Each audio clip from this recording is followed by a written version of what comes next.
Hello and welcome.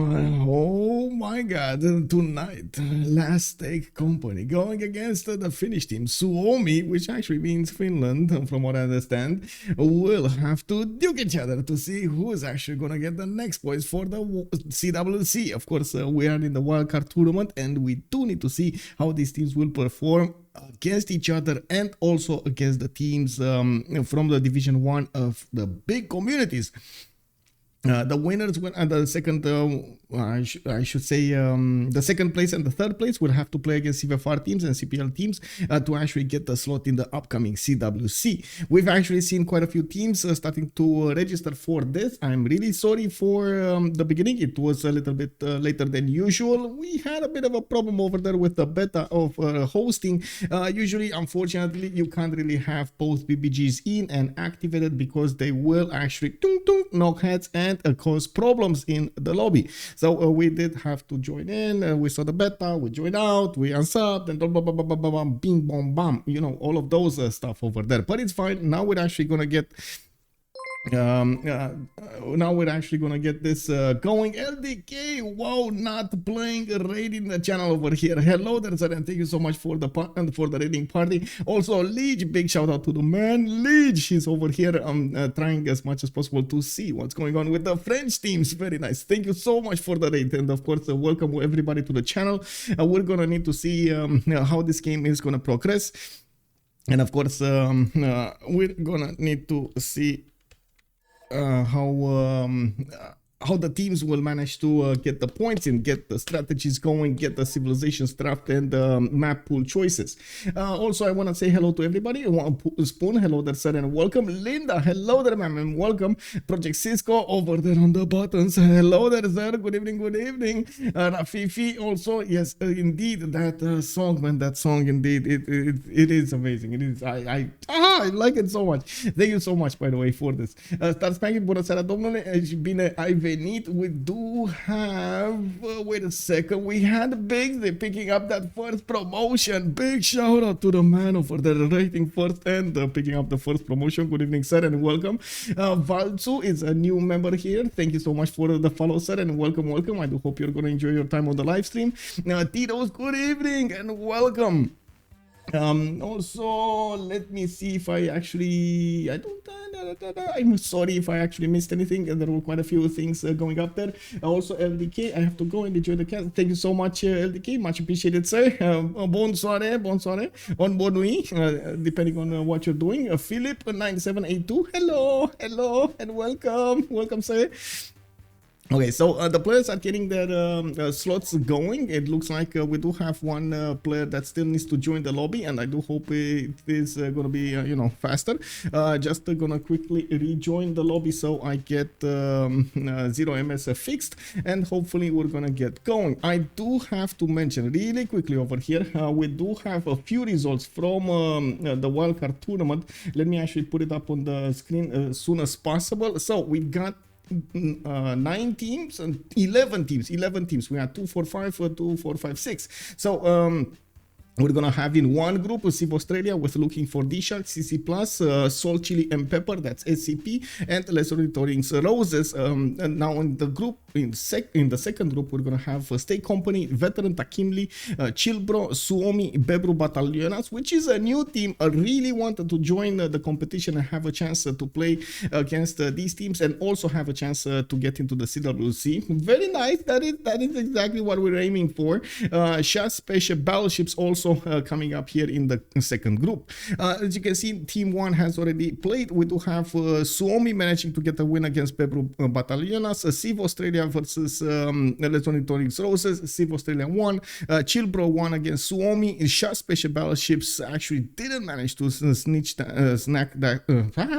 that victory against Veteran Takimli. CC Plus also didn't manage to win a victory against Civ Australia. State Company coming up against Chilbro. State Company did win, and Salt, Chili and Pepper did not win against Looking for D-Shark. So we gotta, right now, we actually have to see how they're gonna fare in the second week, third week, and of course the fourth week.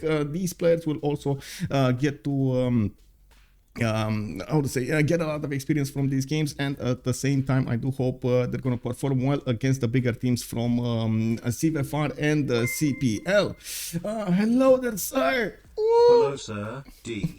Thank you so much. Thank you so much, by the way, for the 13 months. Thank you so much, Legilementos. Average stake enjoyed is here. Yes, exactly. We do have also Little Fingers. Good evening, sir, and welcome. Lassi Sarpel. Hello, go Suomi. Let's go. Access Elite. Good evening, sir, and welcome.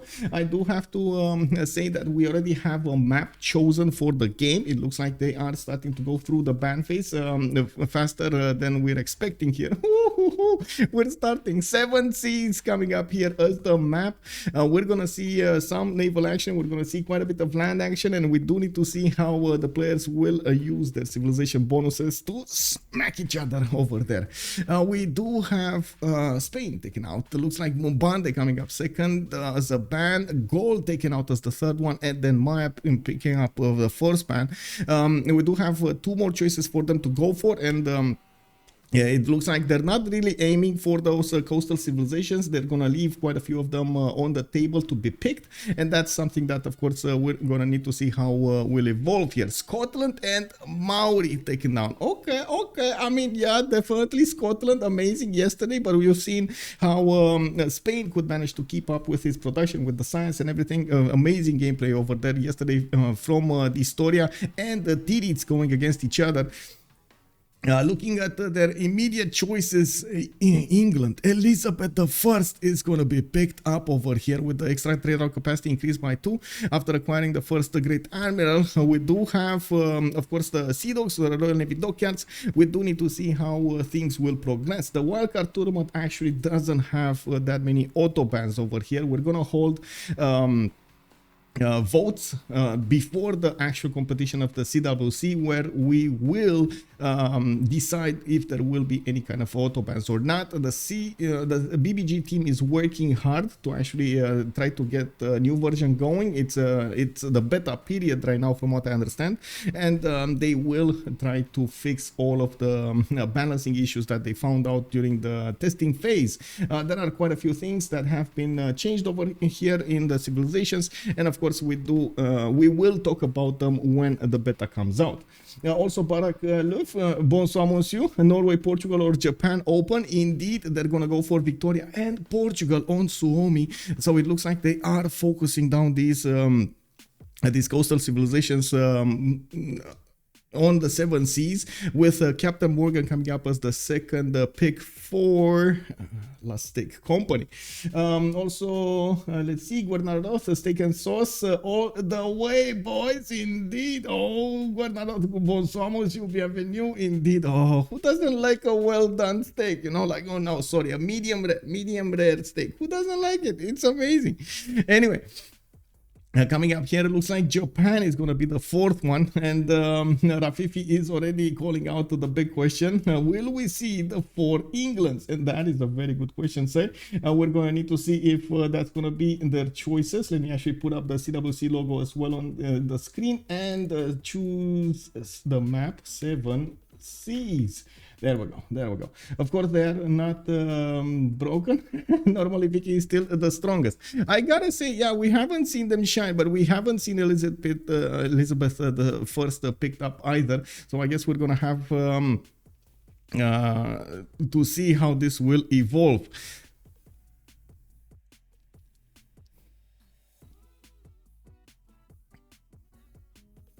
Okay, so looks like Basil the second is going to come up second in the second phase of the ban phase. We do have Gran Colombia taken out in Zulu. They are focusing down quite a few land civilizations here to take them out from the game. While of course we've seen how they focus on the coastal civilizations in the pig phase. They still have opened quite a few very strong civilizations on land, even though I do believe most of the players will actually be more comfortable playing civilizations with a bit more simming rather than worrying. Of course, getting a good mix between them will be ideal. The gold generation shouldn't be a problem with the 4 coastal civilizations here. They will actually or should actually generate quite a bit of gold. We're gonna need to see how things will evolve, what are the spawns, what kind of economic zones they're gonna have, trade routes, and so on and so forth. Also, let's see, is it time for 8 naval civilizations? Yes, please, yes. I agree to disagree. Whoa, really? Okay. We do have a hypothetical trade route against the production point on strategy. The choice is made obvious. Well, we do have the second big phase, while we did have Kree coming up second in the last pick over here, in the last picked ban. We do have SunBro with Xpli, by the way, on one side, with CaptainMorgane and Killayad playing today for the Aztec company. The man, the only LDK is not present. Where is the LDK? That's the biggest question. On the other side, Suomi is showing up with Leninlenard. We do have Pupumestari with Curtis Love and Urallfish. We've seen them play actually quite a bit in the CPL Premier League, and of course we do need to see how they acquire that knowledge, and they will get the games going against their opponents now. Give me a quick second over here so I can do something really quickly. I do need to click on buttons over here, and I'm gonna get this really quickly. Okay, there we go. Bam. We do have 2 more civilizations being picked here, Lotaro and Hammurabi, coming up as the last 2 choices from a Aztec company, but Xpli didn't quite lock it in yet. We might actually see him try to do a last move switch. No, it is what it is. Hammurabi is going to be locked, and we do need to see if they're going to pick Congo, if they're going to pick Congo, if they're going to pick the other England, Eleanor, we might actually see something like that. The Tundra civilizations are open. We do have Russia, we got Canada, even though again Canada didn't quite get picked. Lenny is going to go for something that we rarely get to see. Saladin Vizier is going to be his choice, and we do have a few players actually reconnecting and connecting so they can fix their 0 MS. Wait, did I see that 971 MS over there? Ooh, that's a lot. That's a big thing, bro. Anyway, I hope everybody's fixing their 0 MS and it will be fine. Thank you so much, by the way, Project Cisco, for putting up the prediction for how many remaps. You can actually take a look at the stream chat right now. Click on the button over there and choose to use your channel points for a chance to win more channel points. If you correctly predict the outcome of the remaps, how many remap tokens they're gonna use, there we go. Well, I guess how many remaps we're gonna have, not how many tokens we're gonna be. So we got the 3 choices: 0 remaps, 1 remap, and 2 remaps. And the turn 8 we're gonna have a pause so the players can decide if they want to use the remap token or not. Also, if Arabia is closed of his allies, he just needs to convert them. Convert everybody. Yes, convert everybody. Indeed.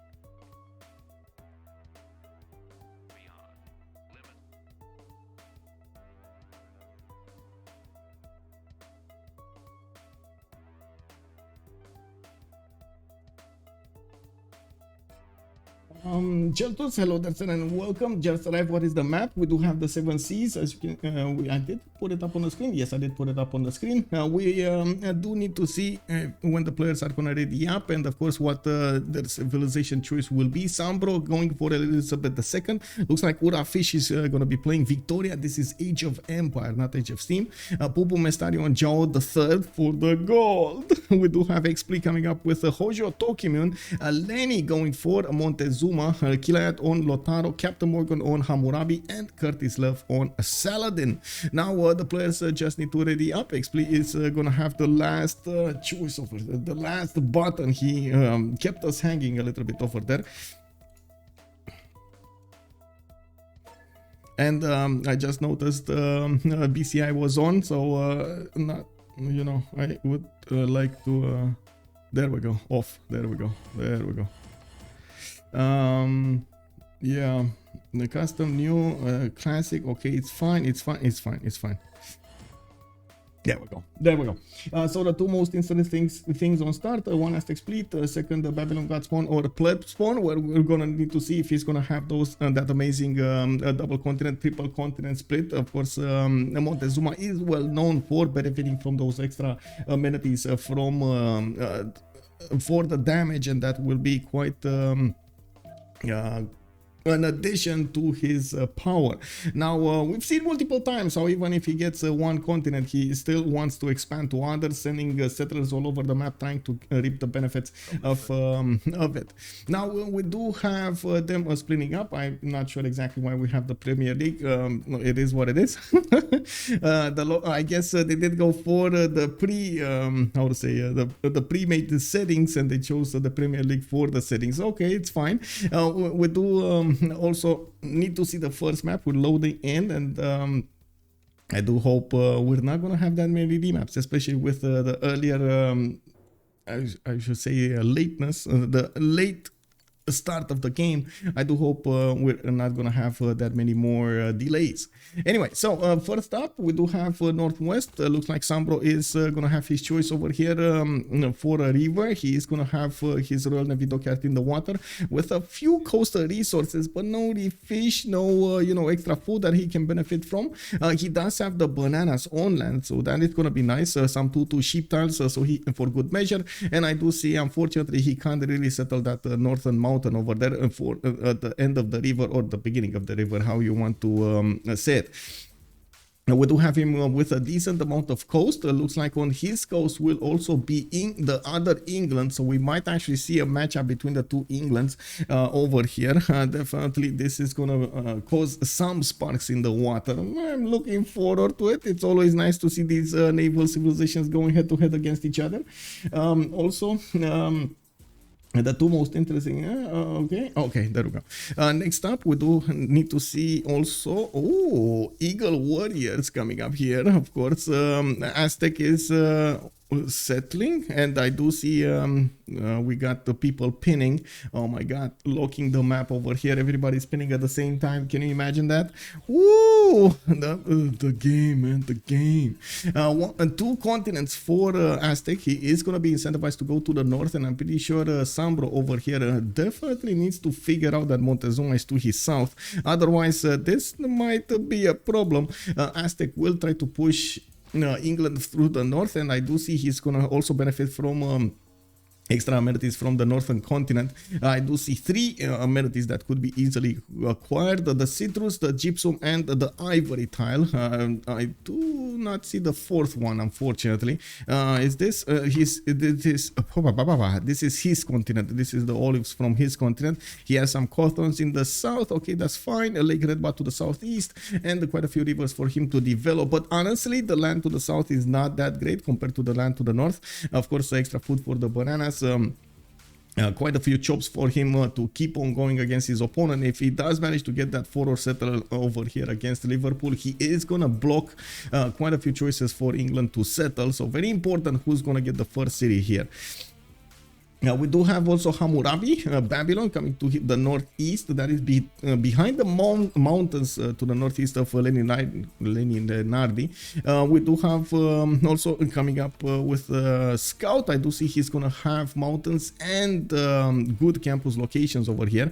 I do see a 3-1 base, and from what I do see on the west side, we're going to have him with a few coastal settles. Usually Babylon does want to stick to the rivers, and I'm pretty sure he's gonna try to go for the northern ones. That's a lot of food. This is a lot of floodable terrain here, and you can already see the floods starting to pop. He will want his Palgum for the extra food, and I'm pretty sure he's gonna want to do something to get some extra production on these tiles. Maybe Lady of the Reeds and Marshes might be a good choice for a pantheon for him. Also, hi Nick Dave, hello there, sir. Mardor, good evening. Hello there, sir, and welcome. To the south of Babylon. We do have Curtis Love. This is going to be an ally of Lenny, and it does look like they are actually relatively close to their opponents over here. Curtis Love did manage to find Lake Redba to his west side, and he's going to have a river, extra food from the bananas. I do see he's already with a drought, but it's a little bit further away from the capital. Doesn't actually need to, you know, pay that much attention to it. It needs to be careful not to settle cities here, though. That's actually a recipe for disaster for your city to not have that extra food. It is what it is. Yeah, we do have to the northeast over here also Japan on the coast. Xpli is gonna have coastal trade routes with Mapuche. Wait, Mapuche? Okay, peninsula spawn. I was like, for a second then I was like, wait, island spawn? No, it's not. It's okay. We got Angulu map over here quite well. We do have him getting fortress for a settler. Looks like he's also gonna get some reef fish to develop. Kyoto is benefiting from an extra point of culture from the beginning, from that silk tile. That's quite nice. He's also gonna have a decent amount of coastal cities to settle on the east side, and of course having an ally on the eastern borders will help him out quite a bit to create that economic zone and get those traders going. They also will need to figure out how to defend this southeastern pass through the other part of the seas. Looking at Lisbon, we do have Portugal actually settling off the coast on a lake.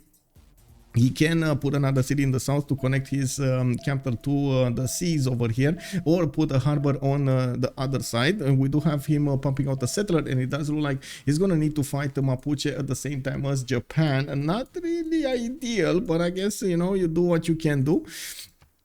On the same coast, we do have also Urallfish to the northeast. That is from his own team. They're on the same land, and they might actually get to trade with each other at some point.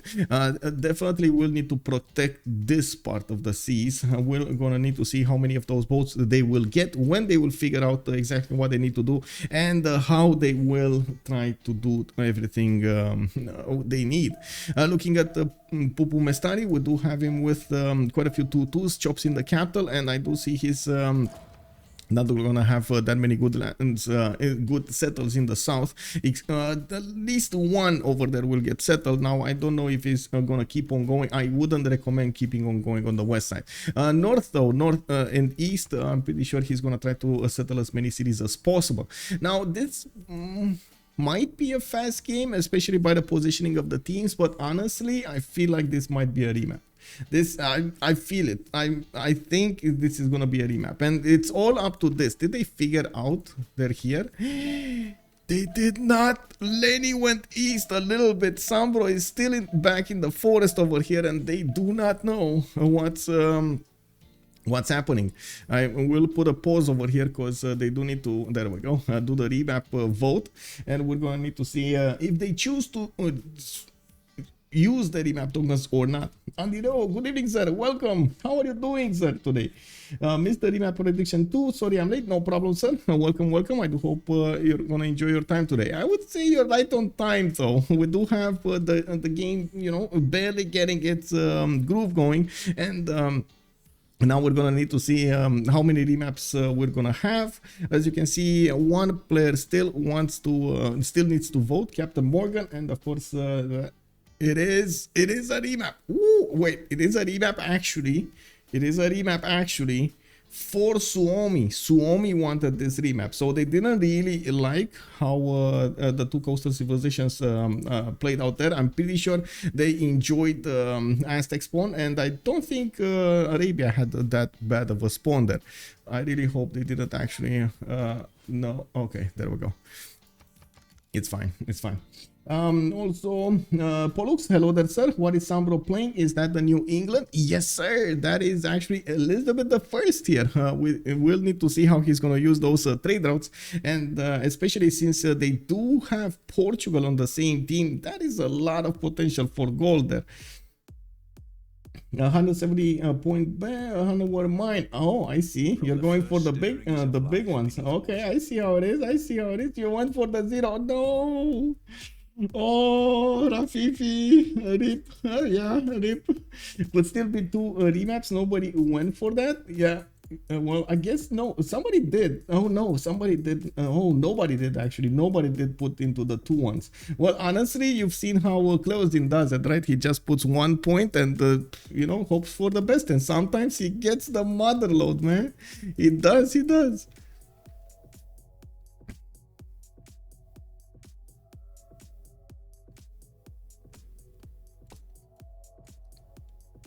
Okay, so new map, new land, new resources, same civilizations.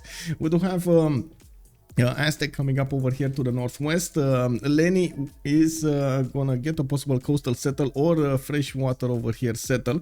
We're gonna need to see if he's gonna stay on the river or just dedicate himself to the coast. Honestly, with this land, he should dedicate to the coast.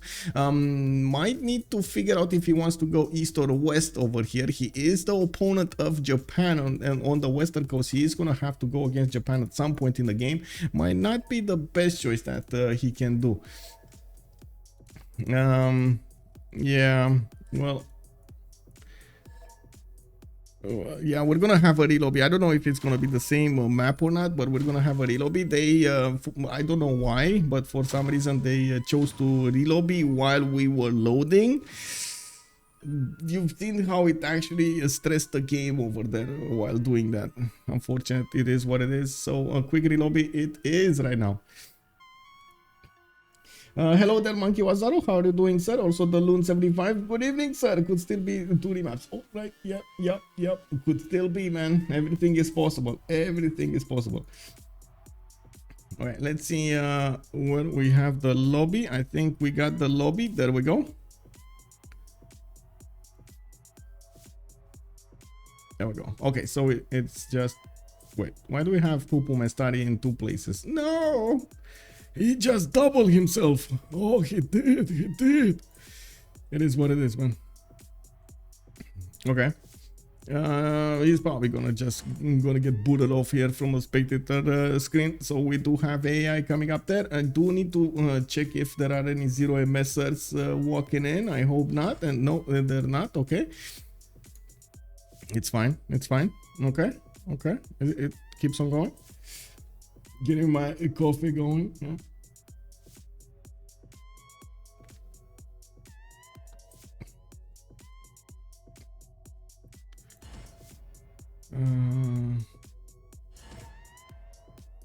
Okay, there we go. I think Pupumestari just found out about his replica. He doesn't want, man, he doesn't want his replica playing. He's like, no, boot him off, man. Kick him right now. Do it. And yeah, there we go. They kicked him and that's it. I do hope we're actually gonna load on the same map that we were there. I didn't see any problems with the 0MS, so it's fine. We're just gonna need a few more seconds over here to get in. I just realized that when Michael says don't go when somebody leaves the lobby, it sounds like Chris in the introduction of Resident Evil. Yeah, well, I mean, to be honest, a lot of the you know, like I've seen so many movies that a lot of the times I do get, you know, some inspiration from their lines over there. It is what it is, you know. I gotta be honest with this, and yeah. Please don't make me find a new way of saying don't go. Please don't do that. Anyway, now we actually get to see the map here. We do need to take a look at how Aztec is gonna go. He's gonna choose to do his spawns on the east side. He is gonna have a city state to take out. I do see he does have one big continent this time, unfortunately for him, and I don't see him having access to the east side for another continent. So the only way to get another continent is actually to trade shots with Japan on his west side. That will cause some tension over here, and we're gonna need to see how this is gonna be resolved. It is what it is, man. Yeah, it is what it is. We do have a scout coming up in 3. Looks like the Eagle Warriors are starting to take a look at the west side here and trying to figure out exactly how the land looks. He's gonna need to start exploring to the south here soon.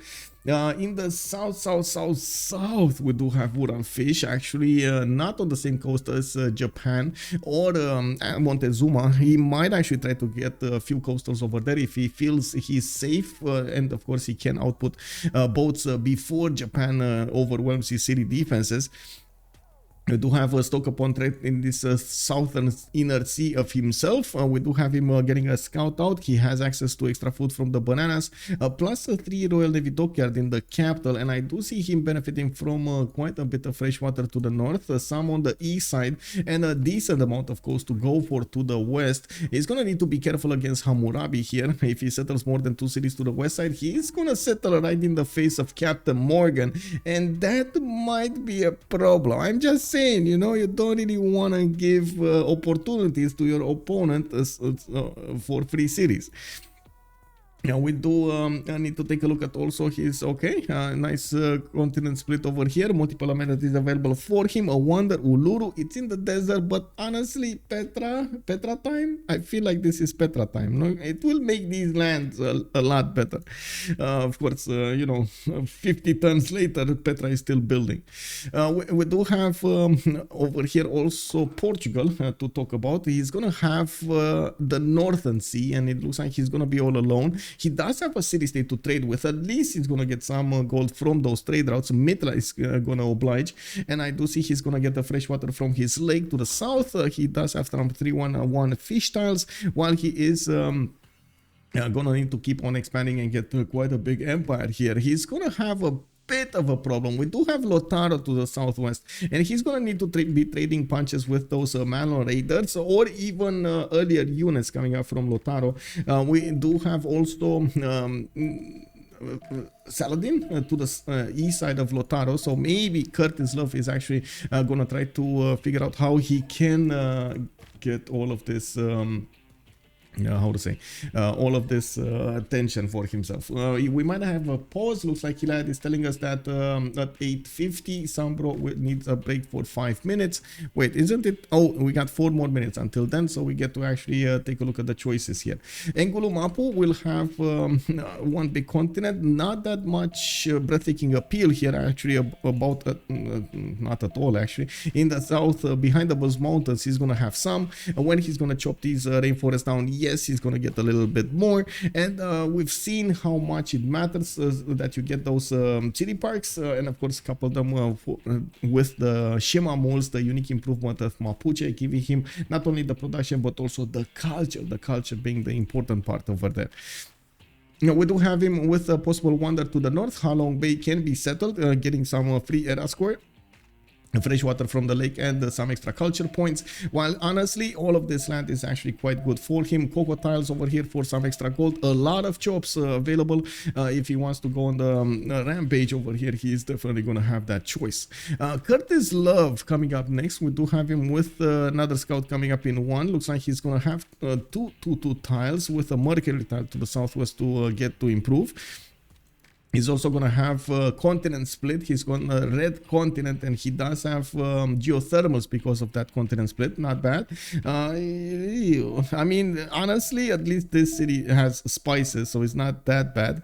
But yeah, not ideal either with the tundra, with the geothermal fissures. Maybe he's going to get some nice adjacency towards his campuses. Unfortunately, there's a spice pipe right smack in the middle of that geothermal. Oh, of those geothermal. Oh, that is just anyway. Give me a second over here, and just I'm gonna take a picture of this.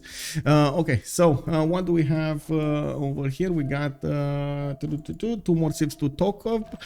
England coming up in the southeastern sea. Looks like he might actually get to no, he won't. Actually, that's the opponent, right? Beast Tassel, thank you so much for the follow, sir, and welcome. Welcome. In German, it's very beautiful. Hello there, Colophonius. Guten Abend, my Herr.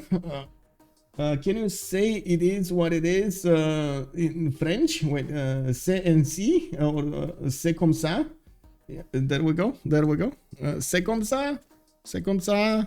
We do have the settlers coming out from SunBro. This is turn 7, and they have one more turn to go for.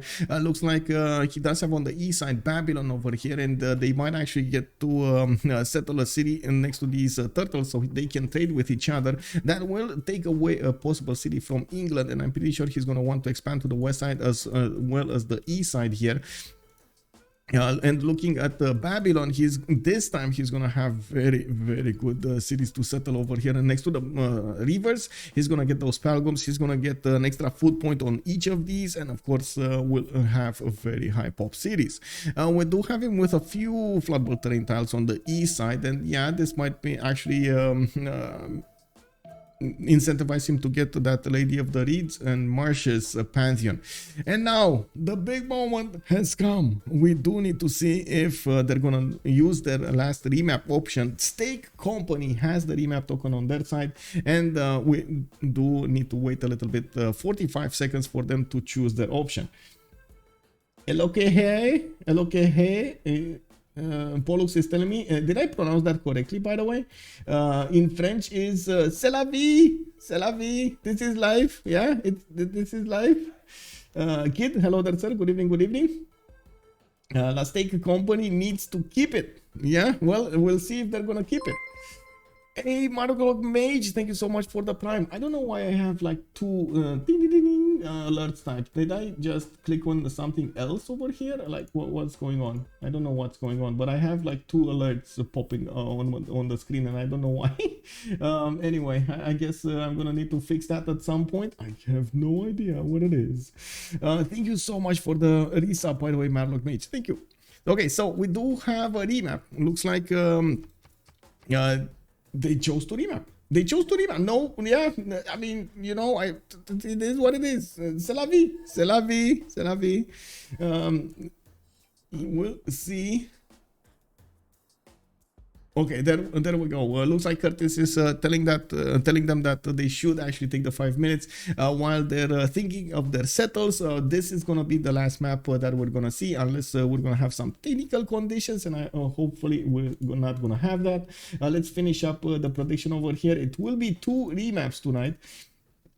And well, yeah, it is what it is, man. Nobody actually got the points. It is what it is.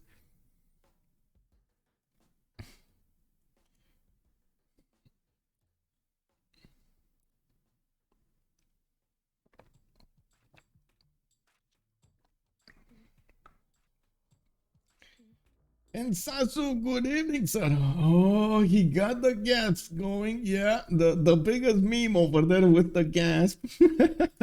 Amazing. Did you see, by the way, the Tomorrow War with that actor? He played very well. And also quite a good movie. Surprisingly, quite a good movie. Nice premise, nice effects. We do have England coming up on the west side here, and it looks like SunBro is gonna have the western coast. That's a lot of connection on the seas, though. We will probably gonna see some naval action compared to the other time. Of course, only Aztec with Japan might have had some action over there. Everybody else was on his own ocean. Looks like this time we're not. Oh, we will actually wait. Japan and England, they are from the same team, so they're gonna get trade routes between each other. It doesn't look like they're gonna get to fight off or fend off any kind of opponent. I don't see anybody on this coast unless we take into account Arabia, which I'm pretty sure is not gonna be you know, that happy to settle the western coast. He's just gonna go inland and that's it. He does have continent split with geothermal, since he's gonna be fine. Since we do have on the last remap, we're gonna actually get to talk a little bit more in detail about their spawns over here. I do want to reiterate, this is the CWC Wildcard tournament. We do have teams from the smaller communities joining up, new teams from no community. Actually, they are just friends trying to get a slot in the CWC. And also we have invited the D2, D3 teams that do want to perform at a higher level of competition, and this is their chance to prove themselves, since the tournament roadmap from the beginning of for example, you get a new team and you get to format, you start up with a D3 or D4 Division 3, Division 4 start. It takes you quite a bit of time to actually rise up to Division 1, which usually do get the slots in the CWC. Those are the qualifiers for the CWC. That holds true for CPL Premier and CVFR alike. The two competitions have their own how to say teams, and of course we do need to see if the players will manage to perform. Also, I do have to mention the tournaments have been getting quite a bit longer, and it takes quite a bit of time to rise up from D2, D3 to D3, D4 actually to D1. It takes you about a year and a half to get to get there. So you can imagine this is a chance for them to say, okay, we have acquired quite a bit of experience on our side. We can handle ourselves against the better teams, the best teams in the communities. So give us a chance to perform. This is exactly what's going on here. Also no winner. Yes, indeed. You watched in. Oh, you did. Amazing. I hope you liked it. I hope you liked it.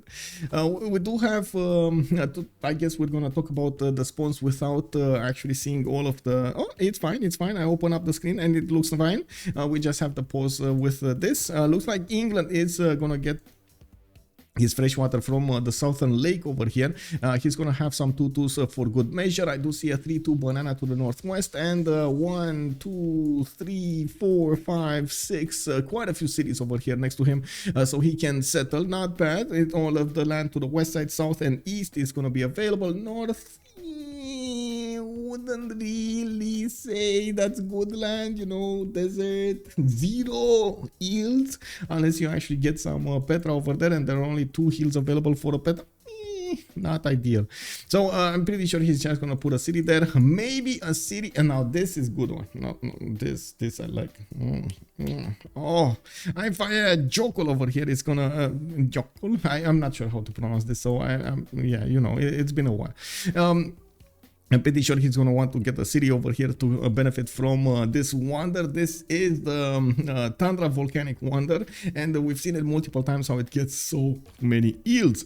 Production, science, culture, food, everything like that. The volcanic soil is just going to supercharge all of those tiles. Looking at the strategic resources of London, he does have available iron in the second ring. Over here to the east side, he does have the horses in the third ring, and I do see he's gonna have some more extra strategies to the south. He has some mountains for good measure, and one thing that I see missing a lot from his land is some reef tiles. The only one that I can see is the turtle to the west side, and yeah, he's gonna get some extra +2 from there towards his campuses, but he's gonna have to make do with the adjacency he's getting from other districts. Maybe use the mountains on the inner cities and so on to get those points for extra science. It's not really unheard of that we've seen him benefit. We've seen coastal civilizations benefit from free inquiry golden age in the first and second or the second era or the second era. If this is going to be one of his strategies, we're going to have to wait and see. We do have Kyoto coming up with a T-tile underneath his settle. He's going to get the extra science point immediately. He also has this turtle tile to the west side, which if he does put a harbor over here, he's going to get it to a +3. I do see him also benefiting from bananas for extra food, mountains, quite a few settles north. Doesn't really need to pay attention to anybody. He's all alone on this island. He has also Auckland on the island. This is gonna give him 1 point of production, or I guess ramping up to 2 points of production later on in the game. Not to mention if you do manage to get your shipyards going, all of these coastal tiles are gonna be unbelievably strong. Now, Kyoto does benefit from an iron tile in the third ring to the northeast, and I do see horses in the southeast over here, 2 tiles out. Not bad. It's easy to acquire. He can just naturally go and take the horses over there. Ride to the until daylight. Now we do also need to see the next one up. We do have Arabia coming up here with Cairo. Now we do have him with quite a few marble tiles to the northwest, 2 marble tiles over there. He does have 2, 3, 1 fertile to the southwest to benefit from some extra production, and we do see him with some geothermals to the east side. This is a continent split, so multiple amenities will be available for him.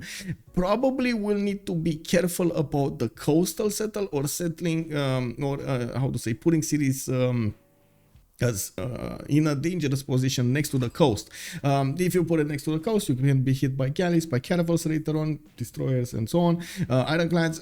Then you gotta be careful with the land position to defend yourself against possible attacks from frigates.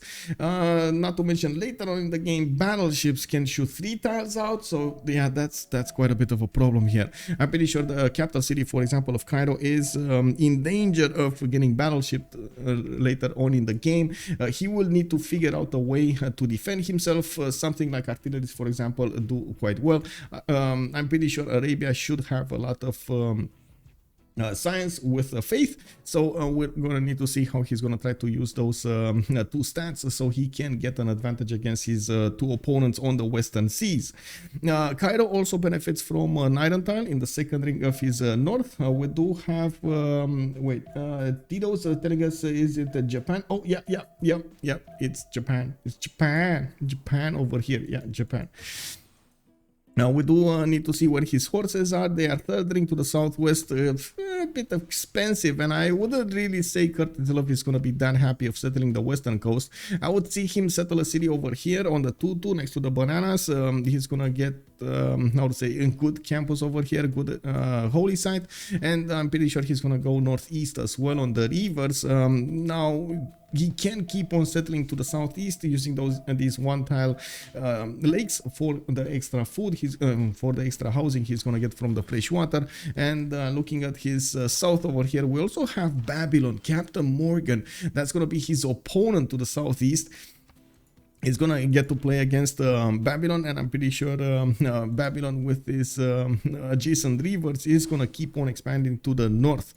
Did they just buy him of Sabum Kibitum? I think they did, right? Well, we do have him starting to pump out a settler in 6, and I do see his river network is gonna span to the northeast over here. We do have quite a few cities on fresh water, not to mention, of course, we've seen and we've talked about this, Babylon does really want to stay on the rivers because of that Palgum. The extra bonuses, the food that he's gonna get over there are gonna help him reach higher population levels, work more tiles with that higher population, and get more stats up.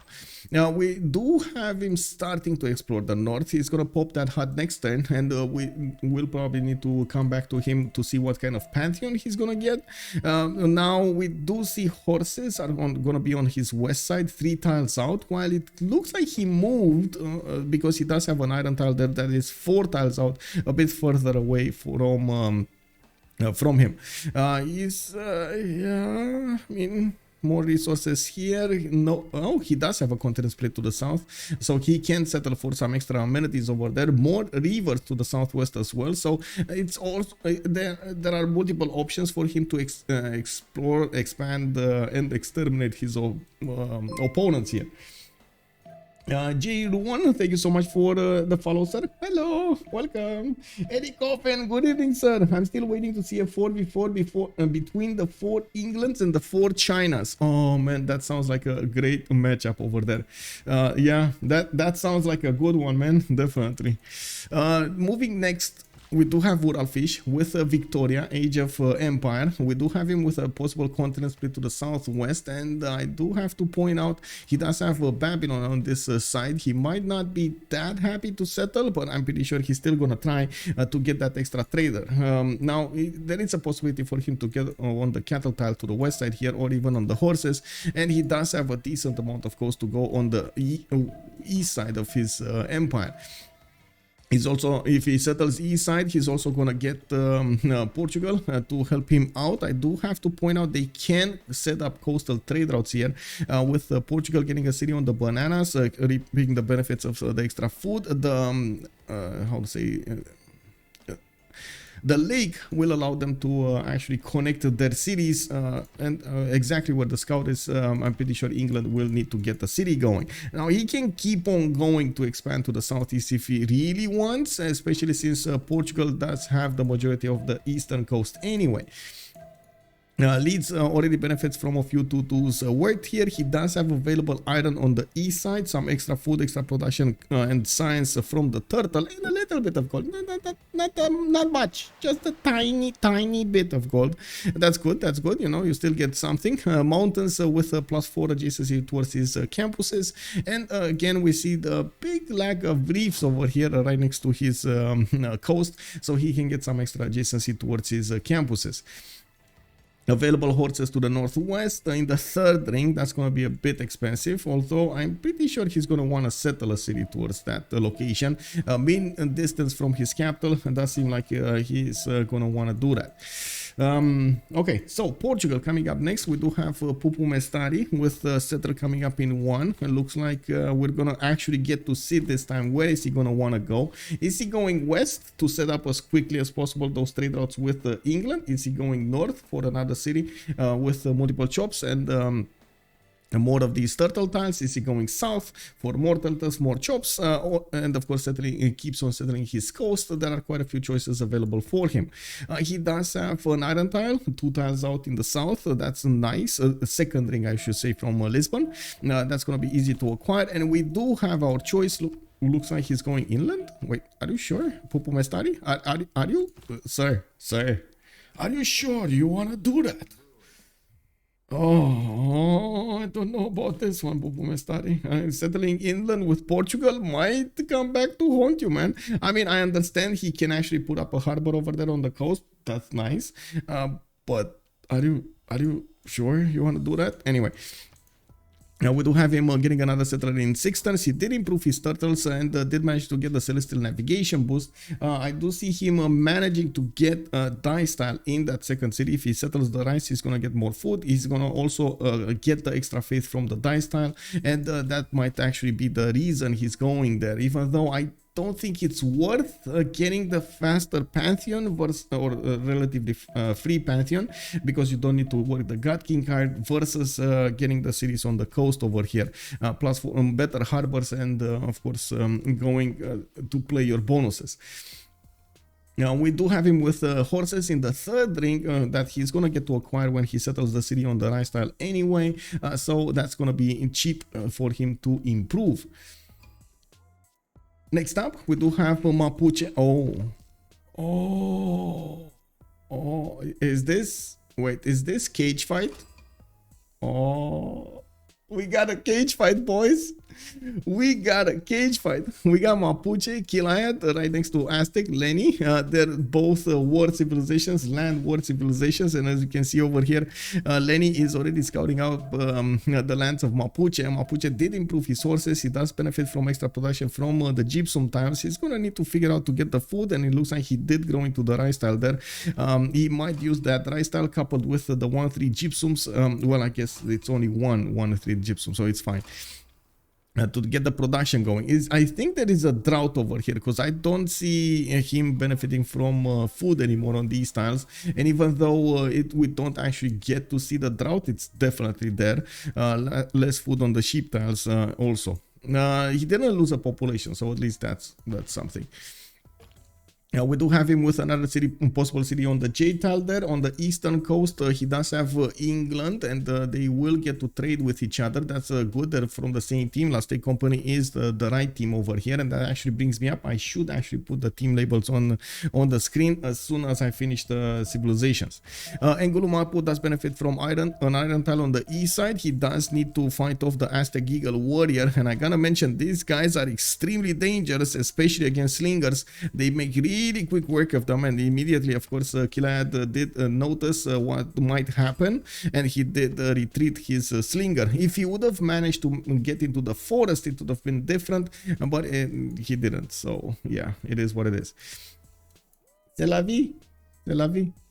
We do have Mapuche coming up with a builder in the second city, and he's gonna need to start improving his territory here. He is going for the 1-3, and this makes me question, is he actually gonna get one to chop or something? What's he doing? Anyway, the horses are already improved to the north, and I guess we do need to take a look at his freshwater possibilities. I do see, of course, these lakes on the west side. Wait, this.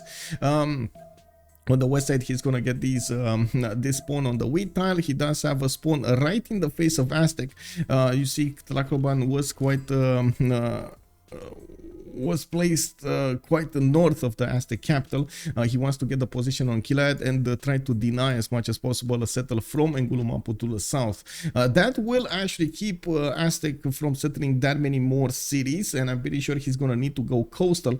On the western side, does need to be careful with Suomi, with Portugal being on that coast, especially those nows, the unique units, the replacement caravels of Portugal are actually quite strong.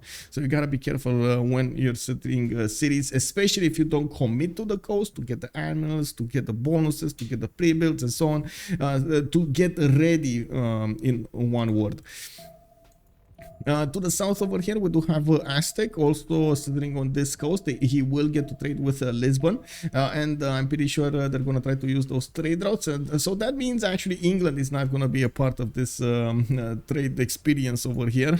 Aztec might be the prime target for Portugal. He's already exploring the lands, trying to discover all of the territory between him and the Tlacopan, or I should say the water between him and Tlacopan and Tenochtitlan, so he can send those trade routes as soon as he gets them. We do have Tenochtitlan on a 2-2 base with a 3-1-1 fish that he needs to improve. I'm pretty sure at the moment he's not really looking to get coastal technologies going, like sailing, like celestial navigation, shipbuilding, and so on. He's gonna be focused on the war because I'm pretty sure it's gonna be dangerous him being next to Mapuche on the same continent. Now he also has one single big continent over here. Can get another city to the south where he's gonna have available. From what I do see, another 2 resources for some extra damage. Not bad. This is not bad, but of course it is a little bit underwhelming for the possible bonuses that Aztec could have. And I want to check, is this another continent? Yes, but oh, not gonna be settled over here. I'm pretty sure he's not gonna want to take away cities from Portugal. And look at that, one trade route and boom, Pupumestari, 14 gold a turn. Yeah, just supercharging his gold per turn here. His trader is going from Tlacopan, just, you know, natural trader, bro. Ooh. We do have Lenny getting his third city out. Looks like he's gonna go on Ikil in the south, and I gotta mention he will want to also stay away from the coast because of England, well, I guess the other England and Japan. If he does put coastal settlers, I'm pretty sure they might be, you know, wiped off clean the face of the planet over here, the face of the map. I'm pretty sure when they're gonna figure out that Lenny does have a city over there, they're gonna be like, ooh, candy. We do have Tenochtitlan also benefiting from an iron tile. It is third ring out to the south. The same can be said about the horses, but in the north, it's going to be northeast, third ring out. That's a bit too much for him to handle, and we will need to see how this will evolve over here. Just give me a second. Okay. Hello there, Maniashuk Oblig. Hello there, sir, and welcome. What is the map? We got the 7 seas going. Mardorian also calling out, isn't it a thing when I allowed him? It's before turn 8. It's before turn 8. Before the remap vote. And yeah, it wasn't, so it wasn't turn 8 there. Killayad is bringing a city right in the face of Mapuche, Aztec, by the way. Mapuche is gonna be quite aggressive over here, and this is how he needs to play it. I gotta say this is how he needs to play it. So we got to see all of the civilizations. We already have the world declaration being sent. Aztec warrior is being attacked and engaged by these Mapuche archers. We do see another other wave of archers coming out from him, with one coming up in 2 turns there from Puel Mapu. It looks like Lenny is trying to get out of there as soon as possible, and at the same time, of course, we do see him trying to expand towards Aztec. We see Mapuche trying to expand towards Aztec. Also, Frost Galaxy Gamer, good evening, sir. Horseback riding rush from Mapuche, indeed. Yeah, in the technology screen, we do have Killayad going for horseback riding. He does have the boost from his horse, already improved for quite some time, and he will require the horses from his allies. Looks like no resources are being acquired at the moment for Team Suomi, and that is something that a lot of the times you need to be careful with. You gotta help out your teammates, even if you are a coastal civilization and so on. You gotta help out your teammates doing this. Also, Jake Soon, actually, Jake Soon. I'm sorry if I mispronounce your name. Just tell me how you want me to pronounce this, and I'm gonna do my best to do that.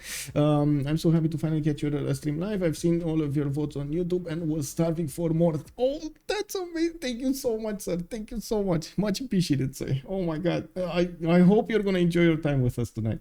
Also, Eddie Coffin, that would be fun. 2v2. Each team has one one G. Yeah, give me a second here. Does this New England usually trade with a CS or ally? That's a good question. I think he's gonna make do with what he has, but I'm pretty sure he's gonna trade with Japan here. They do get to see each other.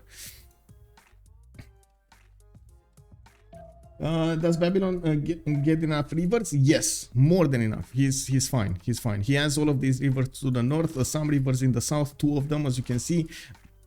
The southwest is majority of land will get to be improved there. Okay, so I'm gonna leave the screen a little bit here on Arabia while I do get the settings going for Twitch. And let me see. Left him. Okay. Okay, so on the left side we do have Suomi. We do have Aztec company.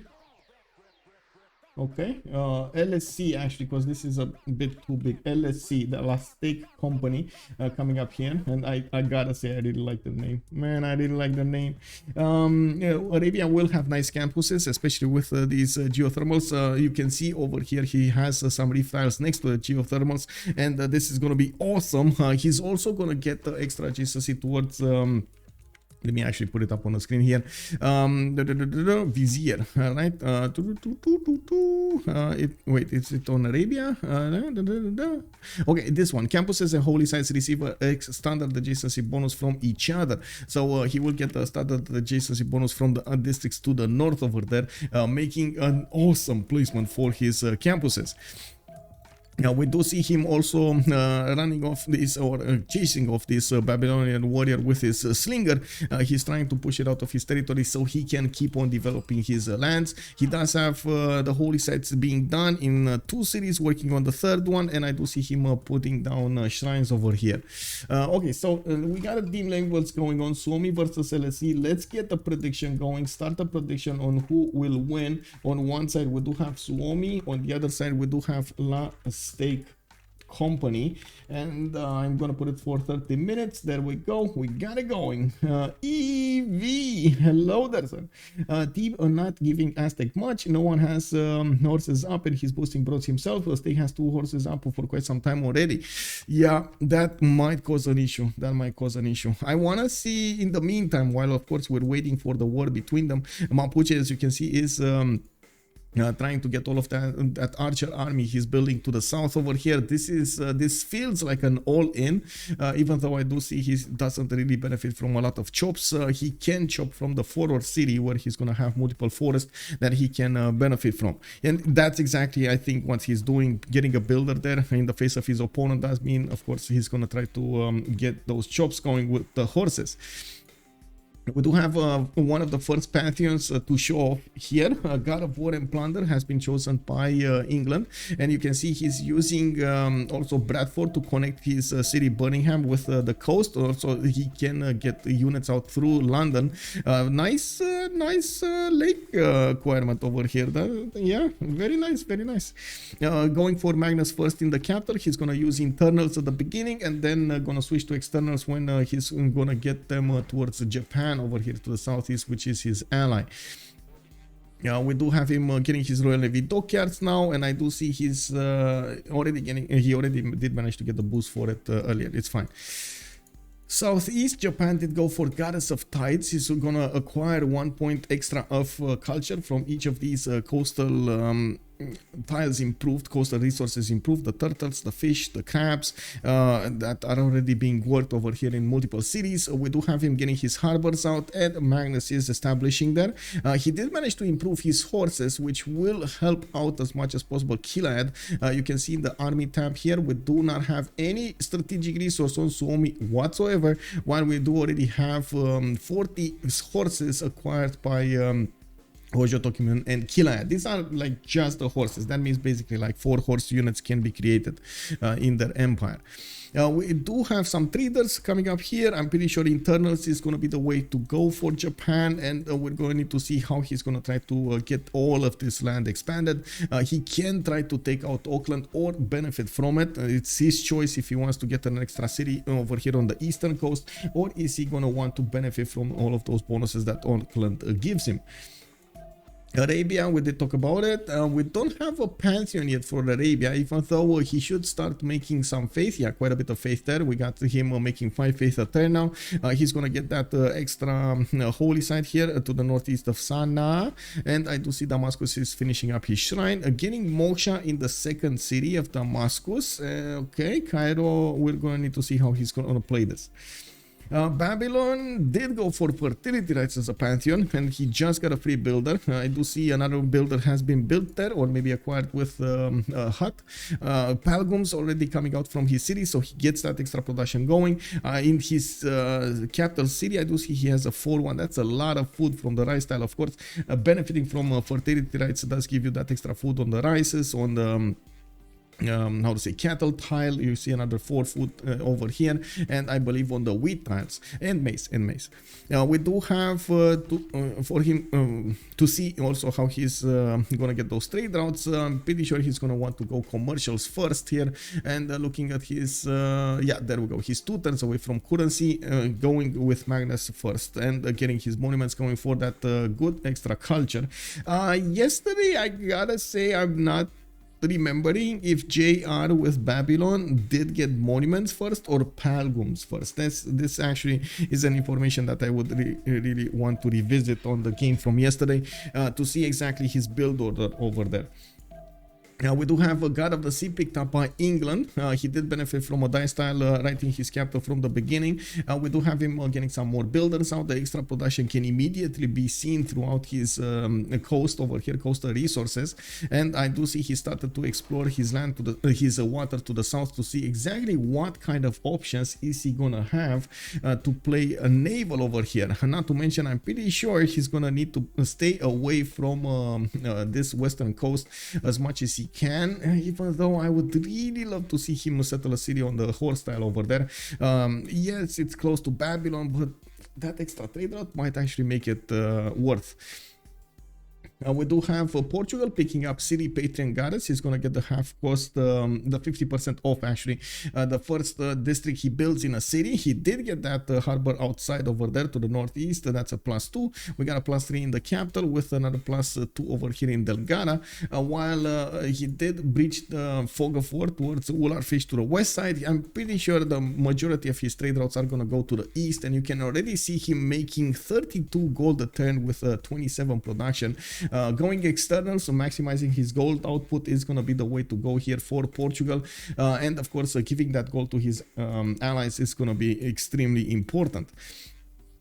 We do have Lenny actually putting down an encampment here. I do see him going for the Eagle Warrior. He did figure out where his iron is, and he's going for it with a builder. He's trying to boost it himself, looking at his available choices here. Oh man, we got, look at this, we got 6 archers coming up from Killayad. He's building a road towards his capital city, or is this Ngulu Mapu? Yeah, capital city, so he can resupply that city with new units, fresh units. And he did choose Initiation Knights as a pantheon. Oh my god, man, 3 turns for a horse. I'm pretty sure that's gonna pop next turn. That's exactly the time that the Spiritman will come out from the city of Aztec, and he's gonna try to get it to defend his city. We do have actually quite a bit of hills over here in the north of Flacoban for him to benefit from the extra damage, or I should say defense over there on his units. do need to see how many of these chops Mapuche is gonna get, and of course if he is gonna manage to get the drop on Aztec. It does seem like a God of the Forge has been chosen by Aztec as the Pantheon, and he is aware that he's gonna need to do this cage fight as much as possible. Mapuche is also noticing Portugal is sending traders to him, and yeah, that will give him an idea that they will have a lot of gold throughout the game. I'm pretty sure with this available option as an economic zone, if they don't take out Aztec quickly enough, this is just gonna go crazy here with Pupumestari benefiting from so many of those traders. Are those all of the pantheons? I think only, okay, there we go. Goddess of Festivals coming up here for Arabia. He is waiting to get his religion going, and this is turn 28. We got 3 more turns to go until the golden age, and as you can see, Arabia immediately chose his religion, choral music with stupas. He wants to get the +3 faith and the extra amenity going throughout his cities, not to mention benefit from the culture, extra culture you get from the shrines and temples being built. He already has 2 of them, and of course he jumped up quite a bit when it comes to his science and culture, 11 science and 10 culture. He did get this one here, which I'm not really sure I agree with. I guess he's gonna oh well, it is what it is. I was thinking a little bit of a different placement for his campus. It's still a +3, don't get me wrong. It does get those bananas in the south to give him the adjacency alongside the reef tiles. So all in all, I guess it's still good, but it would have given more faith for these holy sites, which as you can see, they don't really have any. I think the Governor Plaza on the copper. Yeah, I guess that's the way, right? He's gonna get Governor Plaza here. He's gonna get Damascus or Sana with another one of these here. Oh well, it is what it is. Honestly, I would have thought he's gonna put the campus over here, but sure, on the copper or on the 2-2, so he gets very, very strong campuses around it. Very strong campuses like that. Those would have been very strong. Let me see. Would it be better for Aztec to miss here? Getting Forge is huge for Aztec. I think they will buy him a Spearman too. Yeah, they will need to plug in as many of those goal points into him as possible. Killayad is already doing some damage against the Aztec units, and now that we actually finish up talking about their initial spawns, we can take a closer look of how Killayad is approaching this war. We do have the horses coming up from Mapu, and it does look like he's gonna start moving on the city of Tlacopan soon. There is a scouter in the forest trying to block any kind of pathway for the spearmen to get the good tiles going, and I do see another eagle warrior is coming up in 2. Lenny is also benefiting right now from the boost towards iron working. He did improve his iron here, and Atzacapozalco is going to go for another encampment, trying to get a general encampment training project coming up from Tenochtitlan.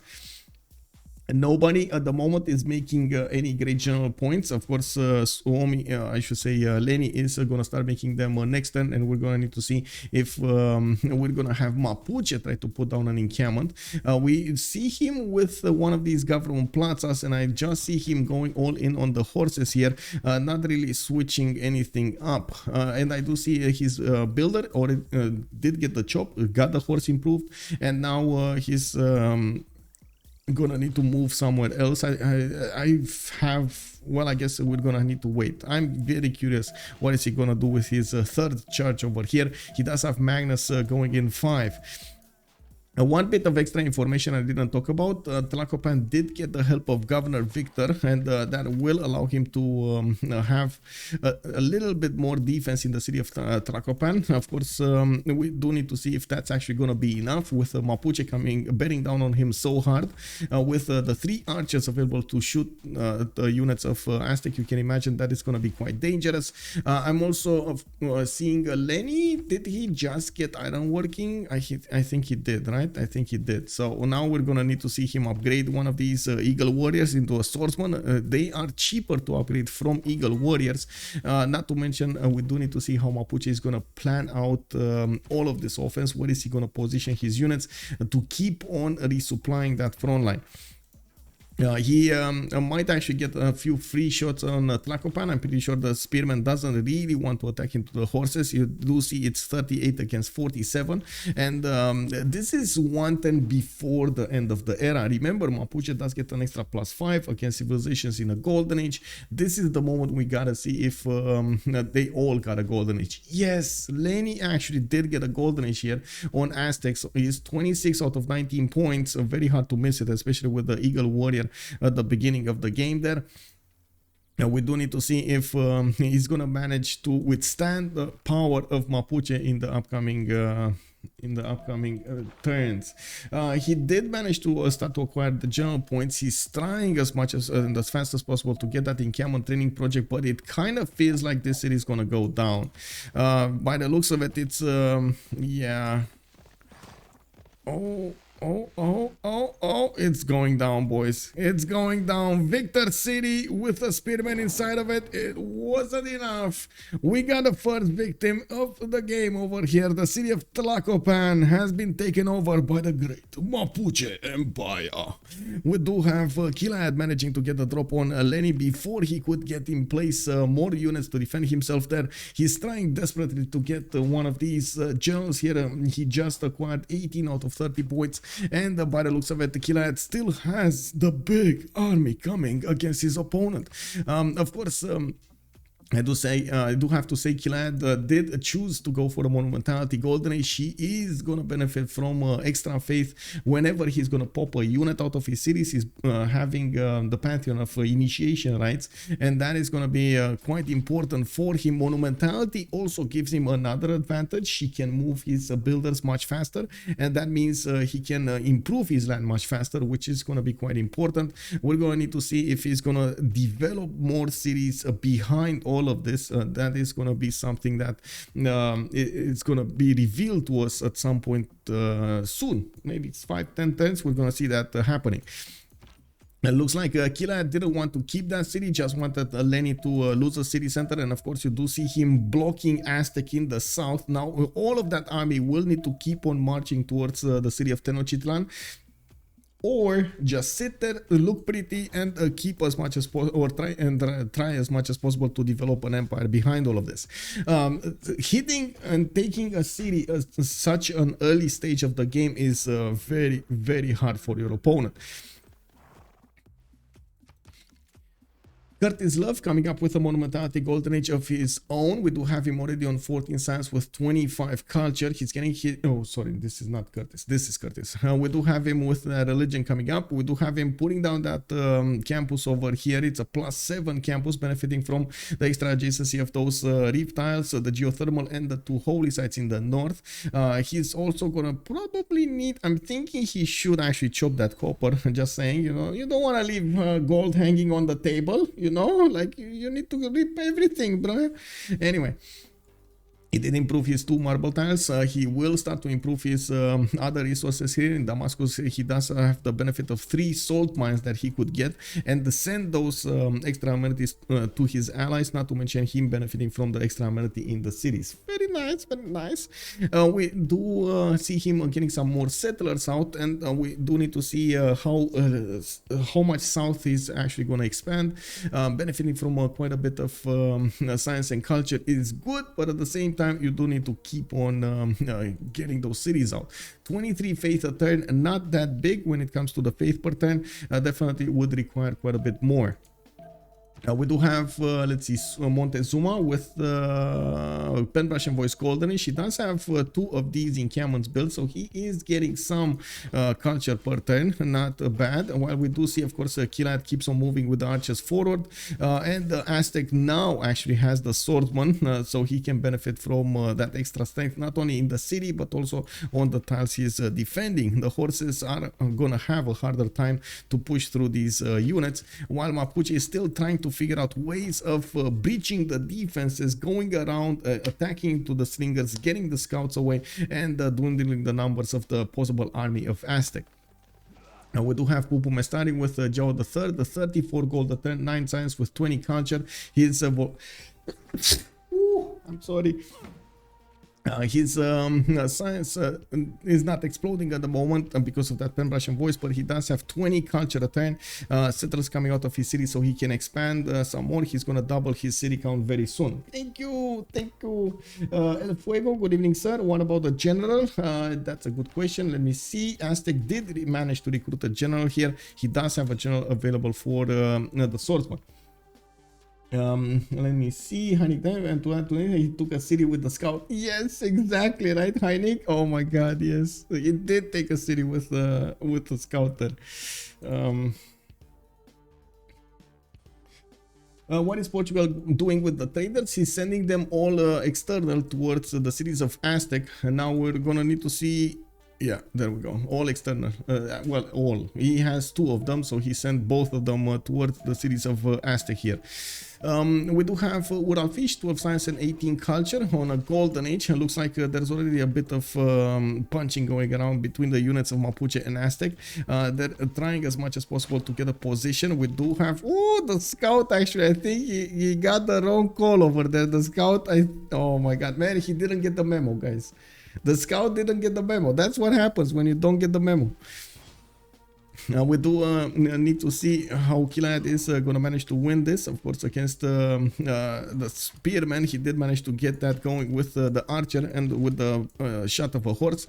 He's going to keep on going, moving to the south here, and I guess he will get to hit that swordsman next time. He doesn't get an archer to help him, though. That might be a bit of an issue. We'll see how this develops here. We're talking about Victoria, Age of Steam, right? So Age of Empire, sorry. We do have Urallfish actually going for the southern settle over here on the horse, where he does have another continent. He's trying to escort that settler with a scout and has a warrior for good defense. While CaptainMorgane in the meantime is just setting up his empire here with commercials, getting those trade routes going, got extra food from the Palgums in 2 cities, in his capital city and Borsipa. Needs Belgium also to get that going, but he's prioritizing getting the commercials going for those possible markets and of course the extra trade routes. We do see England did put his government plaza to the north, which I was honestly expecting a little bit more northward, but it is what it is. We do have Li Yang setting up in Bristol. He's working Magnus internals at the moment, from what I can see, and getting some more lighthouses and traders for his extra production, extra food towards other cities. He's also sending a settler here towards Fountain of Youth. We're going to need to see his era score in the end of this era, and of course he did pick up a pen brush and voice at this moment in time. Let's just quickly glance around here. We do have Mapuche coming up here. Looks like Mapuche can still hit that swordsman. You gotta be careful when you're moving low HP units, because you might actually, how to say, get yourself into losing them, especially because they don't get heal popping off.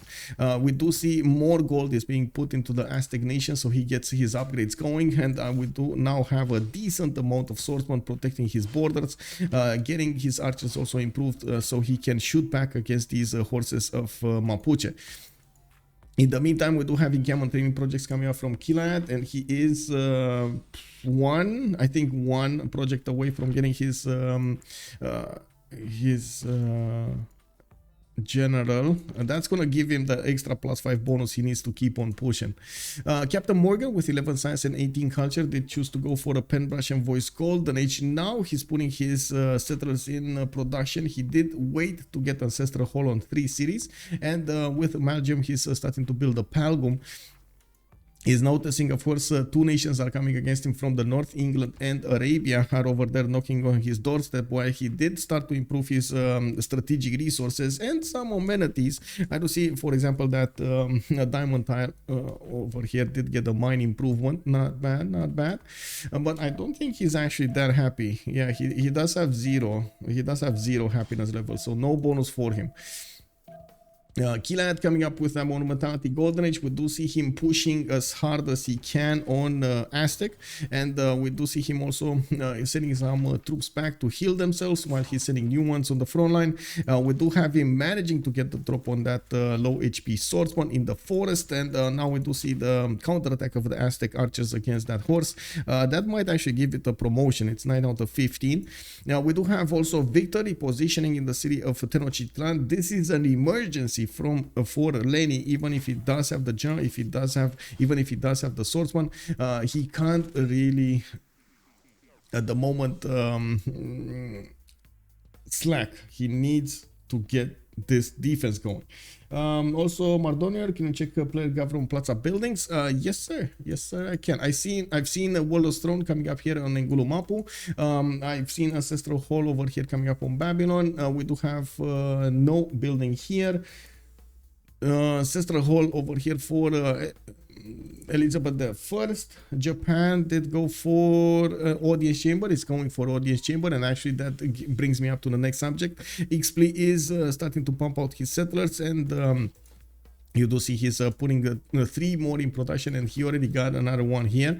He's also starting to improve some of his amenities. I do see the steed tile, the silk tile, the honey tile did get an improvement, not to mention the turtle. So he should be on a, oh no, he's not actually happy in the capital. He's happy in the other cities. That's a bit too high pop there for the bonus to activate. He does have 14 science with 24 culture on that pen brush and voice, and he is using his Gavron Plaza in the north over there to beef up that northern harbor. Not to mention he's gonna get other districts over here between Kyoto and that Gavron Plaza.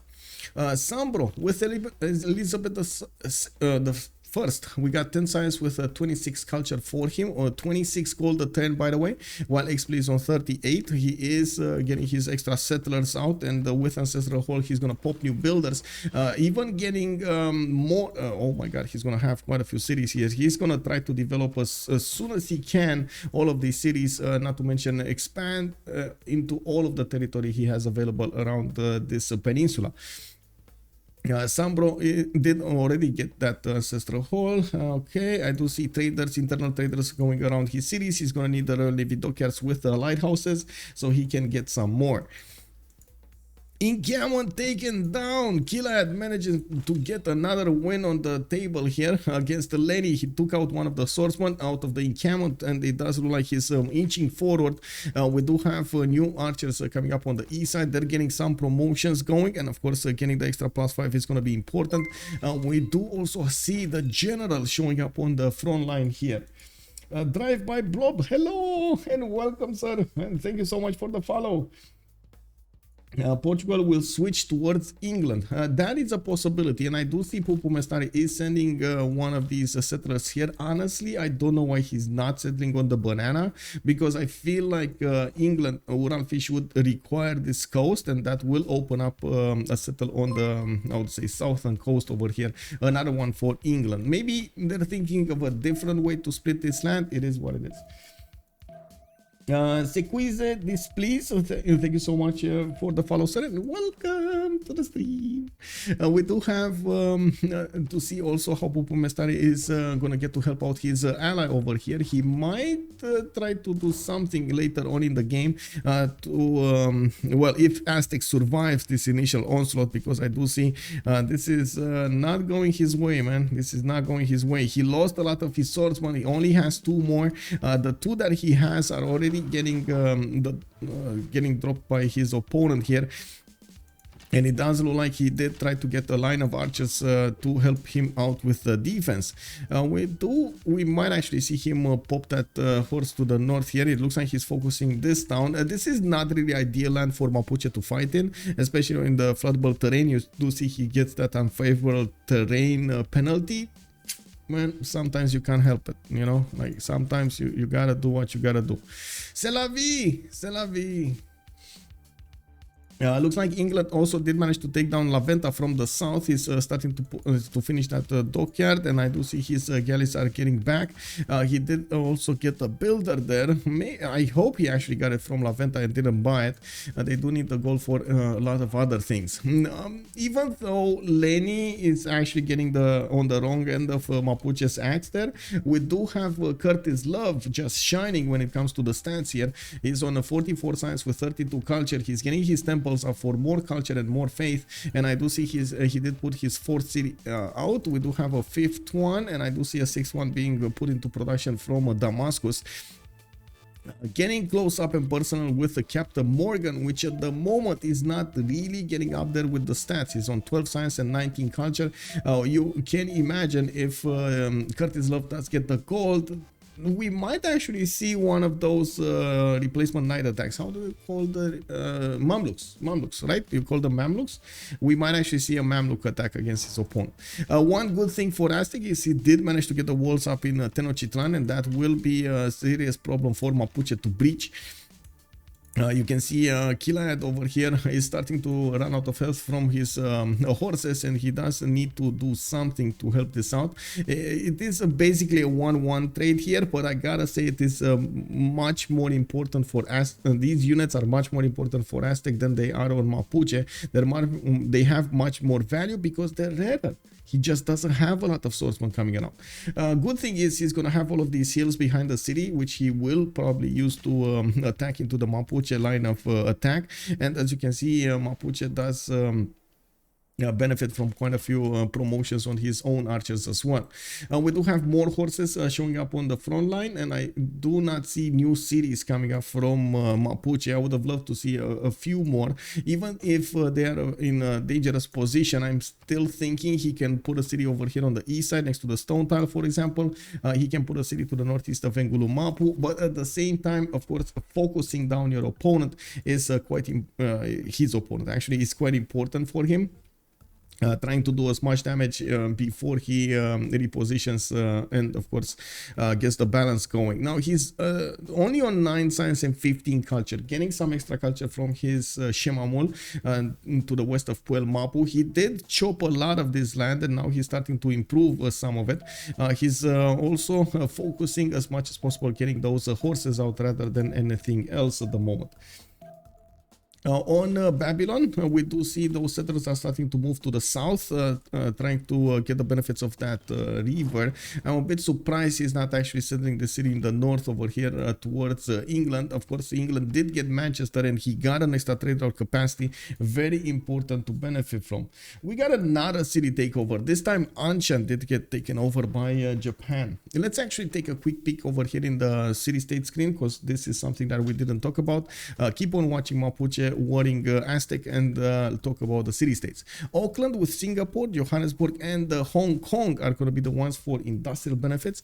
We do have Mogadishu with Venice coming up for the trade for the extra gold, while Kabul and Lahore are going to be the ones providing the military. 0 sciences, the only sciences are on over there. They were on Anshan. That was the only science here. So we do have also Yerevan coming up for the faith, and of course we've seen La Venta being taken out. Where was La Venta? Here, La Venta being taken out. That was the second one. While a single culture city-state will be in the game. As you can see, Curtis Love does benefit from it. Ayutthaya. Are these teams D1? These teams are not D1. Actually, well, it depends on how you see it. Suomi, I believe it's D2 of CPL, and La State Company just got a promotion from D2 to D1 in the upcoming season. I mean, they're not playing D1 right now, but they will play it in the upcoming season. The Wildcard tournament does give chances to all of the teams. If they do think they have what it takes to be in the CWC, this is the chance for them to prove themselves, and they will need to perform against the stronger CPL teams before they get a slot. CPL teams and CVFR teams, like the top dogs, they need to fight the top dogs. Now, we do need to see also how Urallfish is going to manage to get this going against Babylon, while Arabia is starting to get a few units out. I do see he's getting his heavy chariots going, and yes, we might actually see a very early attack from him against Babylon. Those Mamluks are actually quite dangerous, and I'm pretty sure they are thinking they should balance out the power on this game, especially with the Lenny getting so hard, getting pushed so hard over here by Mapuche. This is quite dangerous for him. Yeah, we do have another city over here on the west from SunBro. Wait, Ellen, does Elizabeth get the extra after acquiring? Okay, that's it. Forever you see. Okay, planning them with naval units. He does. Wait, England bonus. Is it on England bonus or is it on the other one? Oh, it's on Victoria bonus, right? You get the extra trade route capacity. Okay, I was thinking this. Okay, now we do have him with quite a few traders anyway, and I do see he did recruit that admiral. It's Gaius Dulius. Now he's putting down a wonder here. It looks like Hanging Gardens is gonna get built there for good measure. He's gonna get the extra growth throughout his cities. He's also going for a mausoleum at Halicarnassus from the city of London, while at the moment he didn't quite get the city on the wonder to the north, nor did the wonder explode, so I can understand why he did not do it. He does see this, he does see what's going on there in the north. Maybe with a third wave of settlers he's gonna get one there. Yeah, we do also see at the moment he's not coupling his economy with Japan. Both of these nations are working internals, working that Magnus, so they can get more production and more food throughout their cities. I do notice a bit of a stalemate here from Mapuche going against Aztec, and I guess the next units that Killayad is going to need to focus on are those Malon Raiders, because at the moment it doesn't look like he's getting to win any kind of engagement with the Aztec swordsman, especially with multiple archers defending all of these styles. Governor Victor established, got the +3 promotion, and we do see Lenny is bringing more swordsmen from the southeast. We do need to see if Killayad is going to be successful here. I honestly think he should start simming at this point. This is the moment he needs to switch. Basically, Aztec is kind of Irel over there in his own corner, 2 cities. You need to get the stats up for your higher technology level, so you don't end up in an Irel war. You see, there is not that much of a difference between the stats. 8 science on Aztec, 9 science on Killayad. 13 science on Aztec, 15 science on Mapuche. It's just not that big of a difference. Also, we do see CaptainMorgane starting to get more cities here in the south. He is also going to need to get the science up much quicker to defend against Curtis Love's upcoming attack. We do have Curtis going for encampment training projects at the moment, and he is going to try to snatch one of these. He's making 1 great general point a turn. He does have 3 turns for the encampment training project to come out if he doesn't chop it, and he's starting to get city parks going from a few of his cities. Now, I do notice he's already with 2, 4, 5 of these pre-builds. He does have the heavy chariots going while he's building up more temples. He will have the gold from Pupumestari and Urallfish. Doesn't need to worry about that. He just needs to worry about getting to stirrups and maybe getting to mercenaries. We do have him on feudalism, and it doesn't look like we have any countdown like the last 10 turns of this era, so it's not really that much pressure on him to get the culture to get the era score going. Porto did get settled. Pupumestari is starting to reposition his, or I should say send the traders to England, to Urallfish. Is starting to connect his cities through the western coast, and of course we do need to see if they're gonna get a chance to do anything against Babylon on the coast. He might do something. There's a battleship tile over here on the fish that can take out Borsipa later on in the game. We do have CaptainMorgane starting to get his city parks also for the extra amenities and putting down his campuses. Now, this might be a bit dangerous for his opponent, for Curtis Love, if CaptainMorgane does manage to get to the correct technology to defend himself. Well, I guess we're gonna need to wait to see exactly what he's choosing. I do see him going for stirrups in 10 turns, and that actually might be what he's gonna go for knights. Okay, we do have Killayad coming up here with more and more horses, just putting a horse on every tile with the archers sprinkled between them, trying to do as much damage against the Aztec as possible. He's attacking into the swordsman, getting the promotions for his archers, and as you can see, keeping Lenny as much as possible in the south.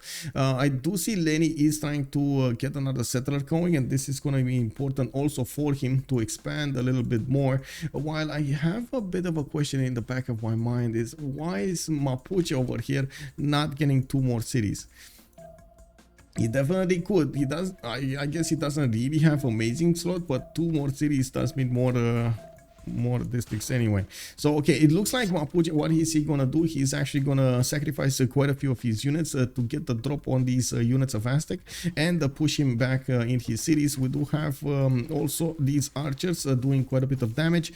The Aztec swordsmen don't always get the promotions popping off here, and we do need to see if this is going to be a successful campaign for Killayad to go against his opponent.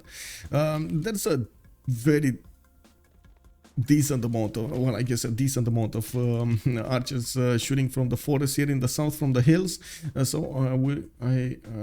guess we're gonna need to wait. I'm sorry, and we're gonna need to wait to see. I like the defense. I'm not sure if it is gonna be enough. Why is Aztec building Government Plaza in this situation?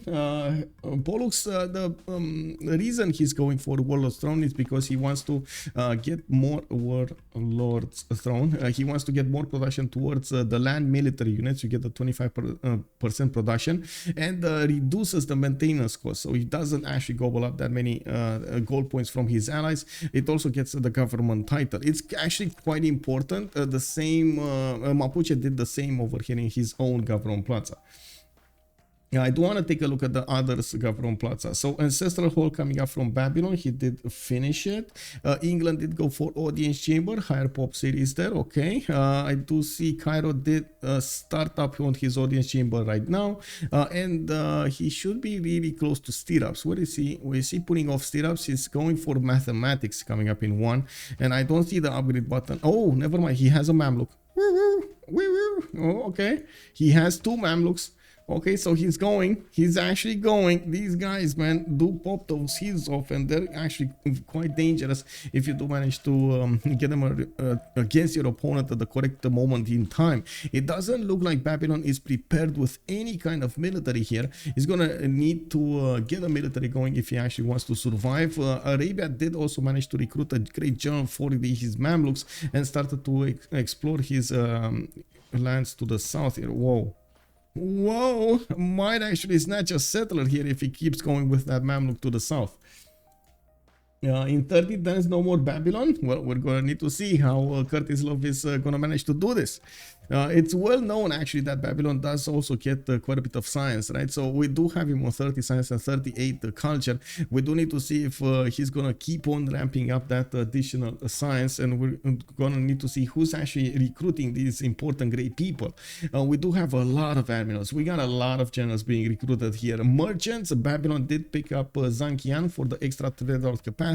And we do have in the scientist screen over here Aryabhata for the first one. It doesn't look like Arabia is gonna get an option next turn. I'm pretty sure he might want to pass it, so he gets a chance to recruit Hypatia being the most important one of the first era. We do have also Killayad starting to push some more here. He's moving his line of archers right next to Tenochtitlan, and we do have these archers of Tenochtitlan trying to shoot back. Now they're gonna need to pick a target here. Is it the horse? Is it the archer? Is it the horse? Is it the archer? And as you can see, he did get the plus 10 promotion. You can see it in the bottom right screen part of the screen there, plus 10 garrison promotion. These guys are shooting very hard against their opponents.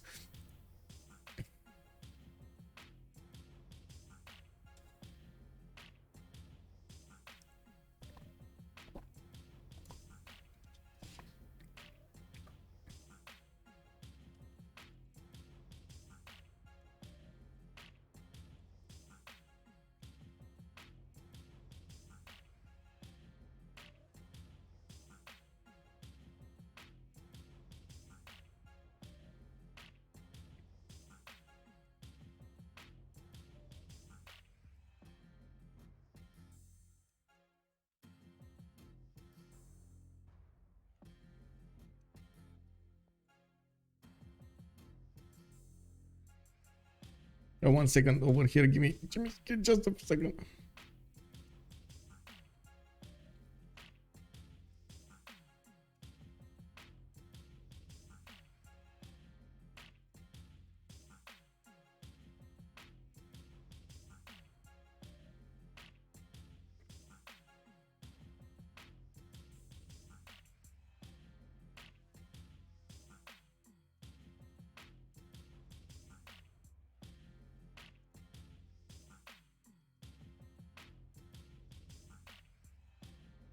Okay, so Mapuche is also starting to get on the hills over here to the east side. It looks like Killayad is gonna try to get into the line of archers to dwindle their numbers down, while of course Lenny did manage to recruit another general. Ooh, actually I say of course, but this is something, and now he's actually putting more of these swordsmen in production. I feel like this is a bit late, It does look like Mapuche might get a drop on his city before he can put a swordsman in to beef up that city defense. I'm pretty sure the archers are gonna keep picking away at the strength of the walls, and they're gonna do what they can against their opponents.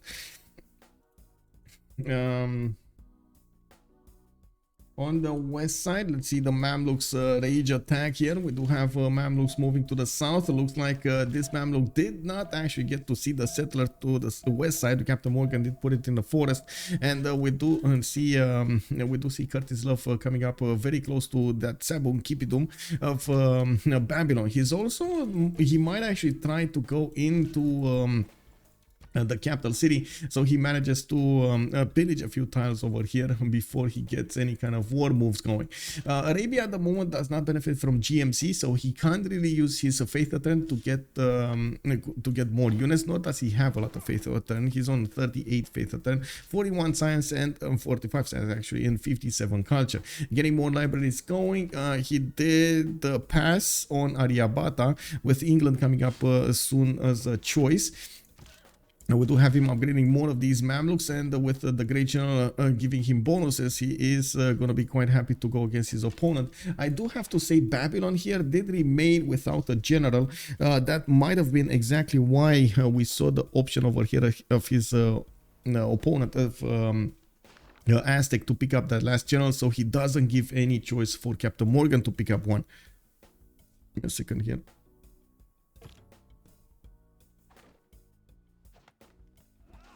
Okay, there we go. On Mapuche, we do see catapults coming up in the production queues, and this will help him out a lot, take out the remaining strength of Aztec, while Lenny is going for currency. Interesting choice, by the way. I was thinking maybe he's going to want to go for shipbuilding so he can get a safety settler out. He does have a city out, and it does look like he's getting pushed back quite a bit. Most of his army did get taken down, while we do see Tenochtitlan is in major danger now. There is a next turn coming up a swordsman in that city center, and I honestly think he's gonna move out the archer to beef up the city strength. Every little bit of point extra, it will help him out quite a bit here. Catapult time, Plaza pillage is over. Well, we'll see if it's over. It's over when it's over, man. C'est la vie. We do have Xpli coming up with harbor shipping projects. Looks like he did manage to get 2, 4, 6, 7 cities on Japan, and next to him Elizabeth the first is also getting a lot of cities out. They have quite a bit of gold banked up. 44 gold a turn for Xpli, 63 gold a turn for SunBro. We see the armies of Mapuche are, yes, there we go. Here, the archer moved out, the archer starts shooting, and we do have Aztec with half of his strength in the capital, while the first catapult is on the way. There is a road that was built earlier, and I gotta mention, it does look like the archer line is getting taken down quite a bit here. Mapuche is successful in his campaign to move across that river and manage to take out his opponent.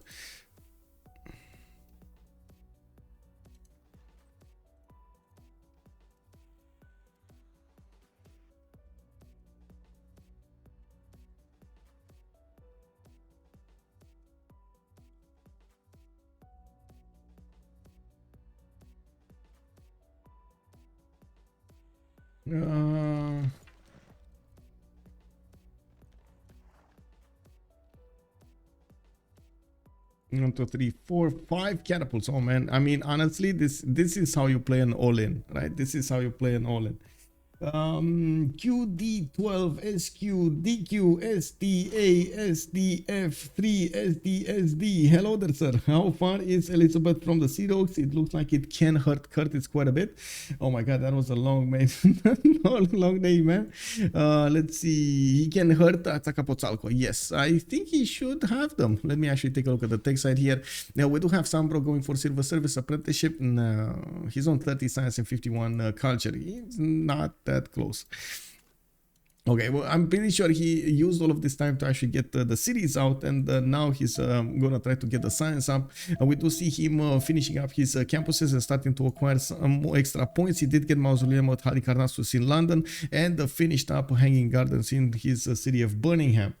We do have the other England, Urallfish, starting to get up as well, 45 science and 47 culture. He is not really putting any kind of pressure on Babylon. He's leaving that up to Arabia, and of course we do see Arabia coming up with the Mamluks' first attack against the archers.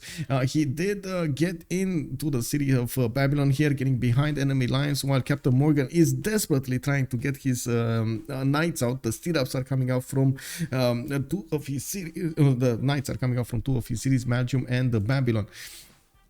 We do have them in an emergency right now, and of course this might come up as a 1-1 trade. Babylon going down, while of course we do have Aztec going down as well on this side.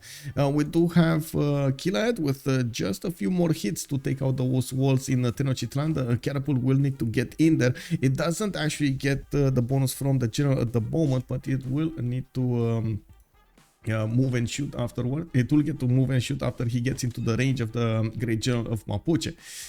We do see what's going on. Okay, Pingala coming up as a second governor here in Puel Mapu. I do see Moksha plugged in first. In the capital city, we do have 14 science and 16 culture from Killayad. Not really the best, how to say, not really the best stats, but he did manage to win the war against Aztec from the beginning. Didn't want to give any kind of breathing space for Aztec to get his foot back into the game, and as you can see, this is actually a successful tactic chosen by him. Can we try to make one use a new saying instead of it is what it is? My idea would be, there are many ways to skin a cat. I think that is a bit dangerous though on Twitch. I would actually stay away from I would say any kind of how to say expressions that might be against the rules, but feel free to suggest another one. I can definitely try to try it. I've seen I mean last year I think a lot of the viewers did notice that I was saying definitely a lot, and well, they kind of made fun of me after that, which I mean, you know, I understand, it's fine. It was what it was. And then at the later part of the year, we did have this it is what it is that came out, which, you know, sometimes it is what it is. Every dog has its days. Noodle coming out, another one. Que sera sera? What does that mean? Que sera sera? Let me see. Whatever will be. Yeah. Such is life. Yeah. Whatever will be, will. Yeah. It will. Yeah. Que sera sera? C'est la vie. I think if Aztec pulls an AI and starts building a wonder, it will change the tide of war. What? Kick, yeah. Well, we do have Tenochtitlan with no more walls. The catapult did get in there. Now it will deal more damage against the city of Tenochtitlan, and it does look like we do have Azcapotzalco coming up here with a defensive swordsman line. He's trying to put up as hard of a defense as possible in the other cities, while he's gonna need to plug in the choke to the north of Xochicalco. He just bought a spearman and he's gonna send it on the iron tile. We do need to see how fast SunBro is going to manage to get also some frigates or so those sea dogs, so he can send them over here to help out deal the damage against not only the swordsman defending it, Azcapotzalco, but also the city center itself. We're getting also close to the medieval era. Now the players will try to get their era score going, and I'm pretty sure we're going to need to see them evolve over here. We do have this attack coming up from Arabia against Babylon, which kind of is in a stalemate right now. even though we do have Babylon with a general of his own, it does look like Arabia is taking his good old time to push through his opponent. And yeah, there we go. We got some last moves coming up. The first knight might go down. The Arabian advantage will start to appear here. Arabia does get heals off on his Mamluks every time. This is amazing to have, and you can see he's using that ability to do as much damage as possible. One of his Mamluks did also die, the one next to Babylon, without getting that many pillages, and we do see CaptainMorgane is trying to chop out as soon as possible his units out of his city so he can put up a good defense. We do have Urallfish managing to get to 68 science and 52 culture. Behind all of this, Curtis Love keeps on getting those science numbers up with 81 and 78. We do have Madrasa coming up here. And the capital city, Tenochtitlan, is taken down. We do have Killayad managing to take another city from Aztec. Lenny will have a hard time defending the choke points towards Azcapotzalco. And of course, we do see a lot more military. Like, this is double the military just pouring through. More and more units are arriving on the front line. Now finally Mapuche is thinking that okay, this is the time that he needs to put some extra science points going on his table, and we do have the campuses coming out of his cities. Looking at the era score screen, we do have Curtis Love 5 points out from getting his golden age. We do see him on 49 out of 54. He's putting a stop on Babylon's development, which is going to be quite important, while of course we do have his ally also Urallfish trying to get those points going. So Lenny 40 out of 44, looks like he's gonna drop that golden age next time. Pupumestari 40 out of 50, needs 10 more points to get to the golden age, and the moment I don't really see him getting more points here, but maybe let's see, monarchy. We'll see what he gets here. Oh wait, that's not him. Yeah, he's getting divine right. Monarchy, he's also trying to get to caravels, his unique unit, the nows. We're going to need to see if he's going to be in time. He does have 3 turns. Oh, did he finish? I don't know if he finished or has 3 turns for Buttress. I think he has 3 turns for Buttress. So a library is coming up from him. Pingala also getting in Delgada. He does have 63 science with 58 culture, so that might actually ramp up quite quickly here. There is a chance he's gonna get his golden age. CaptainMorgane 44 out of 44. He is in a pen brush voice now with 55 points to get a new one. Of course, he's gonna need 11 more points to get up there, and I do see his oh my god, he's getting pushed so hard by just a few of these Mamluks. Just goes to show how strong these Mamluks are against the units of Babylon. He's losing quite a few of these knights on the defense. Urallfish 57 out of 57, already getting his golden age options there. CaptainMorgane 45-55, he needs 10 more points to get there. Quite a problem. We do have Killayad 38 out of 42, and of course even if he's gonna lose his +5 against his opponent here, he might actually plug in the +5 card anyway, because he will be in a dark age. Xpli 53-57, needs 4 more points to get to the golden age, and he kept on expanding, now getting his campuses going for as much science as possible, and we can actually see he arrived at 56 science with 80 culture. We do have 124 production from him, but he's far off SunBro's production on 157 and 144 food. We do have SunBro still needing to catch up when it comes to the stats, only on 41 and 64. He does have 104 gold, and I'm pretty sure he's basically right now the bank of his team, the bank of Aztec company. El Bagel, wait a second, what did you say over there? Hello there, sir. It's a Spanish for whatever will be. Okay, I think combining multiple language expression is the way to go. Pollux, yeah, nice idea over there. How would that actually? Yeah, let's see. Pollux is saying you gotta do what you gotta do. You know, que sera, c'est la vie.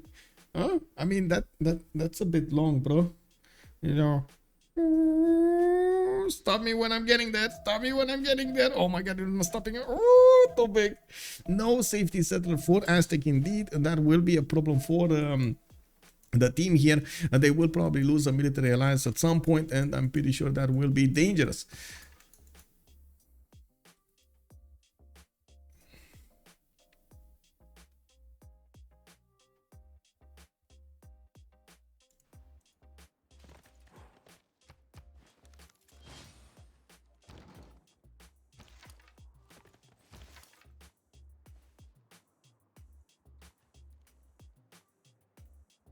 Foreign Ministry coming up for Leeds. Okay, I do see Oracle did get built in Bristol. We do have Urallfish putting down quite a few of these city parks and reaping the benefits of it. He does have 155 gold. Pupumestari is 148. And finally, we got some more settlers coming up from him. In the era score screen, he's okay. Let's see. Joe the third is 2 points off, while Urallfish did manage to get the golden age. I see also Curtis Love did manage to get it with 54-54. CaptainMorgane still 6 points off. Oh, that's a problem. With Xpli getting there, 3 points off. With SunBro only 2 points. Still 3 more turns to go, so they have the chance of getting those. Grandmaster Chapel also coming out from Cairo. Now we do have crossbows also on the field, and I do see Babylon did manage to get a few more knights in, and he did also recruit a general for these units. It's going to be quite important to deal how to say, have that extra bonus on his knights, because these Mamluks are extremely hard to take care of. Look at the Mamluk damage over here. It's so high. You know what? I'm actually quite curious if we're gonna see Crusade coming up here. Oh my god, that would be quite something against Babylon that doesn't really have a defense against it. We do also need to see if Urallfish is gonna try to enter the war. He does have those red coats available for him, but it's another. Oh, it's perfect actually. It's another continent. Red coats, red coats, red coats. Urallfish needs to get those red. Oh please, please get those red coats going. Okay, enough of that. Pikachu! Let's see. Portugal coming up with Liang. I do see he did put down Stonehenge, which might, yeah, this will give him the necessary points to go there. Probably gonna go for how to say, a Zen meditation with something else in his religion. Doesn't even matter what. Maybe it's a good thing to actually take away the option of actually no, it's on him. Maybe get Defender of the Faith. I see also Hull did get pyramids in the city over there in the north that he put down next to the Fountain of Youth, and putting down encampments. Ooh, red coats. I feel it in my bones. We might have red coats over here. Okay, let's see what Mapuche is doing here. It looks like he definitely has a hard time pushing through the spearman line there. And it does look like Lenny is getting some more units to help out with the defense. He does have a general for both sides, for both cities. And of course, the spearmen don't actually benefit from general points, but it is what it is. C'est la vie. We got the Governor Victor establishing Aztec, and I'm really curious, just like you were saying, when will Urallfish get this going? Come on, man, you gotta get this going. Like sea dogs, right? We got the sea dogs coming up as a replacement privateer. They will need to get to exploration to get there, so it's gonna take a while for him to get to that civic. 79 science, 60 culture, a bit too late. Well, I guess it's still up to Mapuche to get through this. He's on 21 science, 19 culture. With that extra science, he's gonna get closer to coursers, which will unlock his unique unit, his man on radar. It is going to be stronger against Aztec, and I'm pretty sure Lenny is going to try to get in the meantime maybe some men-at-arms to help with the defense. Having stronger melee units or anti-cav units will definitely be an option here for him to use. In the meantime, Mapuche is using this time to get more promotion towards his units. Archers are starting to get their second promotions going. The catapults are also getting the first, the second, and we do need to see.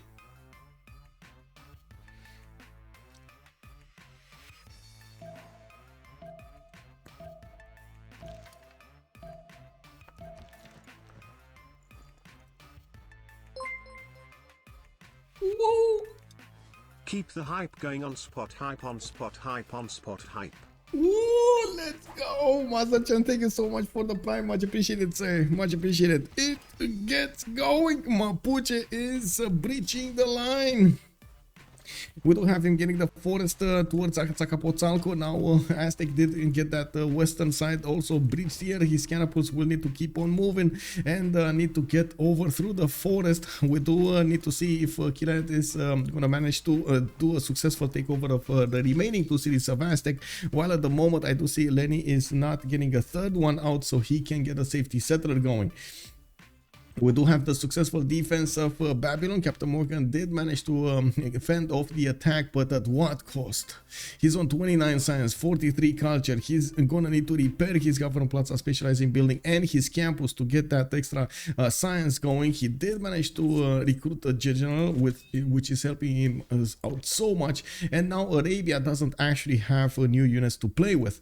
I do see his Grandmaster Chapel is finishing up next turn, and he's gonna get the opportunity to buy more of those units. The madrasas are giving him a strong advantage, 95 science, 85 culture, and he also benefits from 92 faith a turn. I gotta say this is not a lot of faith, but with his madrasas, which I gotta point out the unique university does give him a faith equal to the adjacency bonus of the campus districts and also the +5 science. The higher the adjacency bonus of the campus, of course, you get such a big faith income. 16 faith just from this campus, 10 faith from this campus.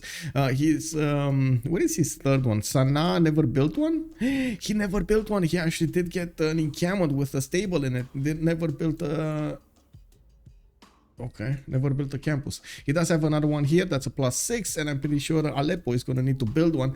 They are starting to put down their government, the diplomatic quarters going, so they can get those diplomatic favor points going. Okay. This is the last turn. Let me take a look here. One classical era. Okay.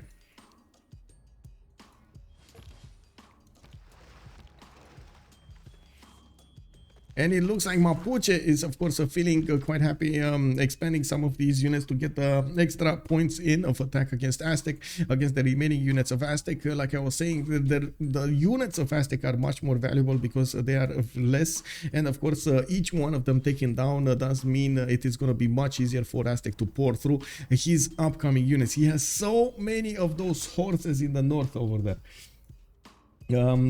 Alice... Pollux is saying Aztec be like, I'm fine, no need for escape settler, you know. I'm fine. Japan is doing pretty well. Could you please show both Japan and industrial England? Yes, sir. We do have Japan coming up with theater squares here, and I do see he's using his government plaza to give more bonuses towards his industrial zone, while I do see libraries coming around here. Reina coming up in Shizuoka in 5, and I do see universities also popping off.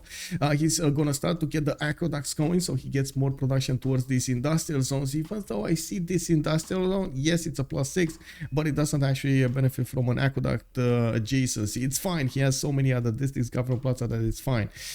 This is from Kyoto, or this is from Kyoto. Okay, so he doesn't get to put one here.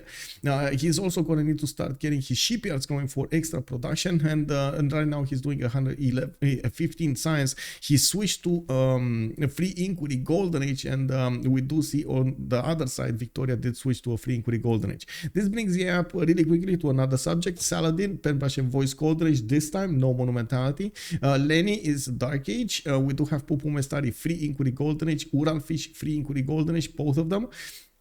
CaptainMorgane, another Penbrush and Voice golden age. We got Killayad coming up with a dark age, Xpli free inquiry golden age, and Elizabeth I free inquiry golden age coming up here. 98 science, 37 culture.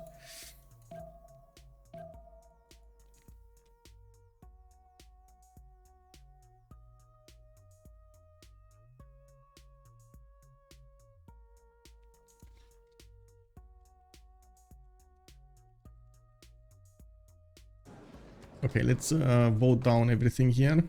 Religious, Confucianism, and this. So I vote A, I vote B. Okay, it's fine.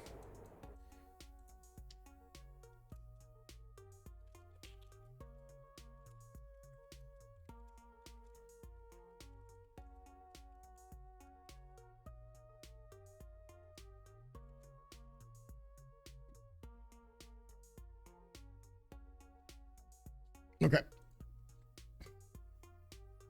Well, I guess we got a quick pause over here. Give me a minute. I really need to get to the toilet as well. Be right back.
New age, new bonuses, new strength.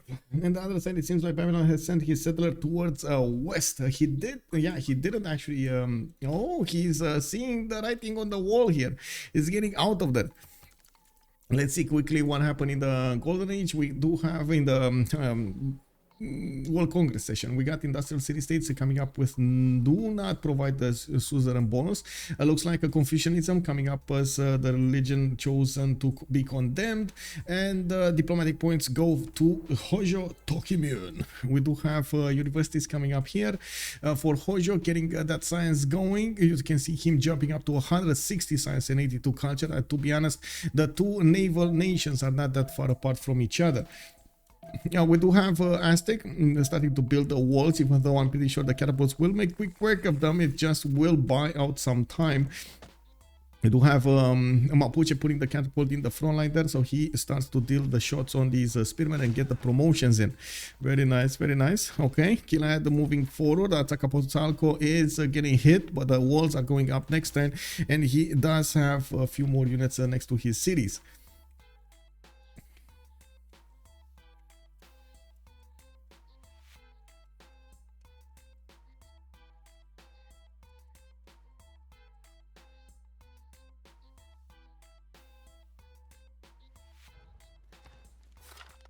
Temple of Artemis has been put down somewhere and I don't know where. Let's see the religion of Portugal. We missed this. Sacred places, okay. And Zen meditation. He's getting the most out of that build. Stonehenge, not bad. He doesn't really have the way of expanding it. At least he did build Stonehenge in the city with cover of Moksha, so that gives him a few more chances of expanding, if getting that going. I do see his galleys are also moving towards the English nation, so they can upgrade into nows and put down those unique improvements. What are they called? Fetorias? Yeah, c'est la vie, c'est la vie. We do have him also getting another city here in the south and connecting his city with another city center. Soon it's going to come up over here with a +5 harbor. Very nice, very nice. Getting some industrial zones for that extra production. And I do have to mention there is a bit of an advantage here for Suomi when it comes to Arabia. He's getting quite a bit of production and faith at the same time, not to mention good stats all over. Getting to 2-turn Temple of Artemis from his capital. Yeah, we do have him getting some aqueducts going and monuments going. Okay, very nice. I do see settlers coming out from Sana, Madrasa. No, not that many big units here, but I do see him buying out coursers. And I'm thinking, is he going calves here? Is he actually going calves against Babylon? Oh my god, you can imagine what's England thinking, right? He's definitely going for the redcoats. I see the Maritimes getting pre-built here in Manchester, getting more of them from his cities and getting in Camon training projects. They do need to get to the generals that give bonus to Renaissance and Industrial era units if they want to get that going. Okay, we do have aqueducts here coming up from him, getting that extra fresh water, and I do want to see what's developing here. Killayad is finding the breach in the defenses of Aztec. And you can see his horse at the moment doesn't actually have a promotion. It might be taken down by these spearmen. And it would be important to actually keep these tiles without any kind of Mapuche interference. We do have the catapults moving forward. New reinforcements arriving on the front line. Well, I say new reinforcements, but oh my god, man. He never built a fourth city here. Okay. Yeah, he did manage to get the capital, though. He did get the capital of Mapuche. That's something. That's something.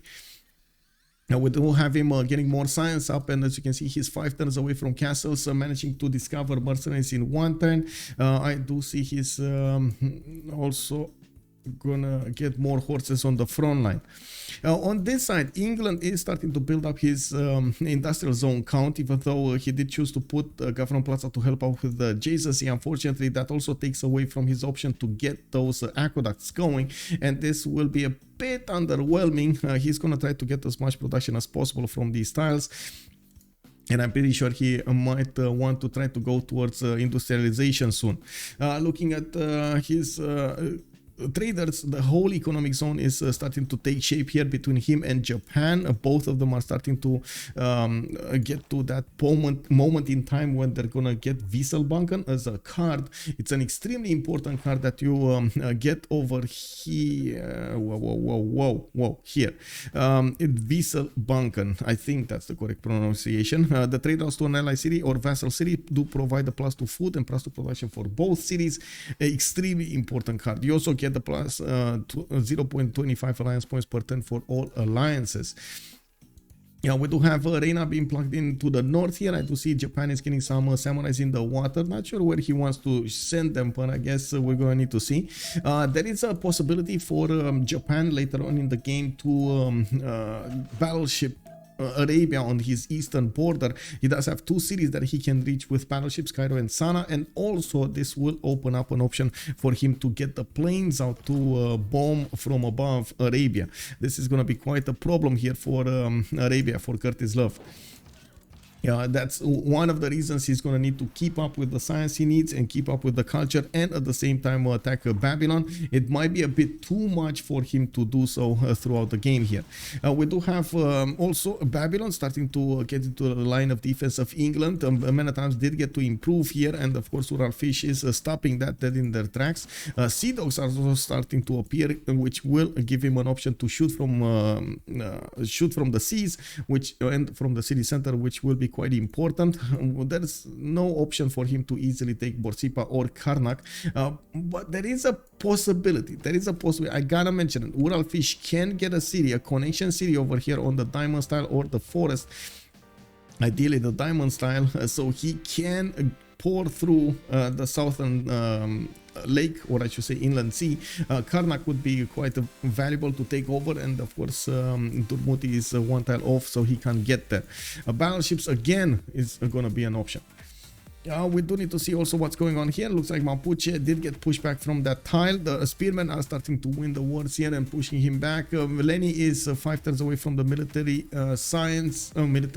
tactics promotions for these spearmen to get into anti-cav, stronger anti-cav units, those pikemen. While we do need to see Killayad managing to breach the defenses of Aztec. That catapult is doing the most of the work. The walls went up.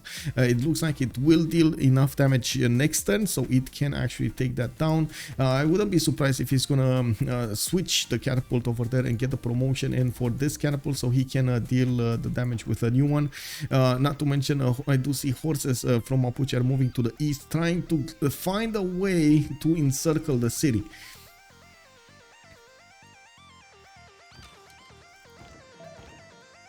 Let's see over here, SunBro coming up in Liverpool. I see libraries, I see, okay, a lot of science. He's banking on that science. He's starting to get up, 154. Does have a problem with the culture though. He didn't quite prioritize getting any of these theater squares. Comparing him to Japan, for example, is quite something. Xpli is in a free inquiry, but he does have 100 culture a turn and 177 production with 200 culture. 200 culture. Okay, Aztec lost his walls. It looks like Mapuche did take out one of the horses there. And I do see the catapult is still holding strong on its tile. We do need to see if there's going to be a counter attack over here into that swordsman. He can, or he did shoot with the horse. Ooh, Malo Raiders. Now these are going to be tough to handle. We do need to see them starting to get the positioning on his opponent, while of course he's upgrading quite a few of them. He's going to need to reposition them as soon as possible to switch the horses he has on the front line with those Malo Raiders. Yeah, we do have more catapults pouring through the choke points on the west side over there, trying to get through the one-tile choke, while the horses are starting to bang on the Aztec defenses. We do have them with a chance of taking over that city, especially with the catapult shooting it from afar. Let's take a look, a quick peek over here. What's going on in Babylon's land? Babylon is retreating his army. He's also getting a bit of a signal here from Arabia that he should not actually go again against England. These corsairs are ready to go and pillage another one of these tiles of Babylon, and you can see Arabia is trying to scout out his west as soon as possible. CaptainMorgane settler keeps on going towards the Japanese land, and he's gonna get to settle a city over there, maybe on the honey tile, so he gets some bonuses going. Well, I guess you know, an amenity going, some extra food. Even though honestly, I wouldn't say it's bad to go in the south. For example, this city over here with 2 horses with the wine tiles could actually be a good one to settle. Yeah, some extra food from the fish as well. Also the honey tiles. Wouldn't say it's that. Well, I guess, oh, it's the same continent, that's why it's bad. Okay, never mind, same continent, not bad. Well, I guess same landmass, not continent. Okay, we do have more campuses coming up from Babylon. I do see these Arabian crossbows are starting to deal some damage against his units, while Arabia builds up his courser count. Makes me think of only one thing: calves are coming. We do have Curtis going for gunpowder, enlightenment in 1, and I guess we're gonna see the city take over Aztec this time. Oh, the horses died. The Mallow Raiders are taking their place, but they're not in position at the moment. We do have Mapuche starting to do the damage against the remaining swordsmen, and of course with the Mallow Raiders extra strength, and I do see a promotion on them. Did he manage to get Terracotta Army? No, he did not. Okay, interesting. Oh, hello there. Portugal coming to the rescue. Pupumestari with the nows. He's coming in to take back Tenochtitlan from the invaders. We do have frigates on the way. We do have this now armada, and he doesn't have an admiral. That's just Artemisia. We do have navigation schools also coming up from him. Oh, this is dangerous. He definitely needs to ramp up his advantages here, needs to take out Xochicalco and Azcapotzalco as soon as possible, because if this capital is going to be taken over, it's going to be so much harder for him to keep out Aztec from the game. This might actually save Lenny. It's coming. Mallow Raiders come with a promotion on the, oh, right. Mallow Raiders. Did they get starts with free promotion? Yeah. So they lost. Oh, they lost. That's the change they did, right? They lost their ability to keep on pillaging, and they got the promotion. Okay. Well, it doesn't. We're gonna need to see if Azcapotzalco is gonna fall. I think it will. Xochicalco doesn't look like it's gonna fall. Tenochtitlan might fall really quickly here, even if it does have catapults trying to defend it. The catapults barely scratch the Portuguese nows. Mallows finish Aztec, then cross to Portugal. I find it extremely unlikely that Portugal is gonna allow any kind of Mallow Raider attack against him. And as you can see over here, he does have a decent amount of fleet going. I'm pretty sure Killayad is aware of this possible move from Pupumestari. He's going in for the kill. Tenochtitlan is going down. We do need to see this frigate get in there and get a shot there. He does have, I guess Killayad only has these few turns to get in there. Shoot catapult. Shoot. Oh my god, he did. Okay, it's fine. It's fine. He's getting there. That's another city taken over. We do have this one also needing to go down. Lenny is 3 turns out from getting a pikeman, and I do see Killayad did raise the city. Didn't want to handle that negativity there. He's also focusing down, taking Tenochtitlan, and I gotta say, taking down Xochicalco. I gotta say these catapults are focusing as much as possible on the city's strength, while these Mallow Raiders will need to breach the defenses of the spearmen. These are 60 strength units now. These are quite hard to go against.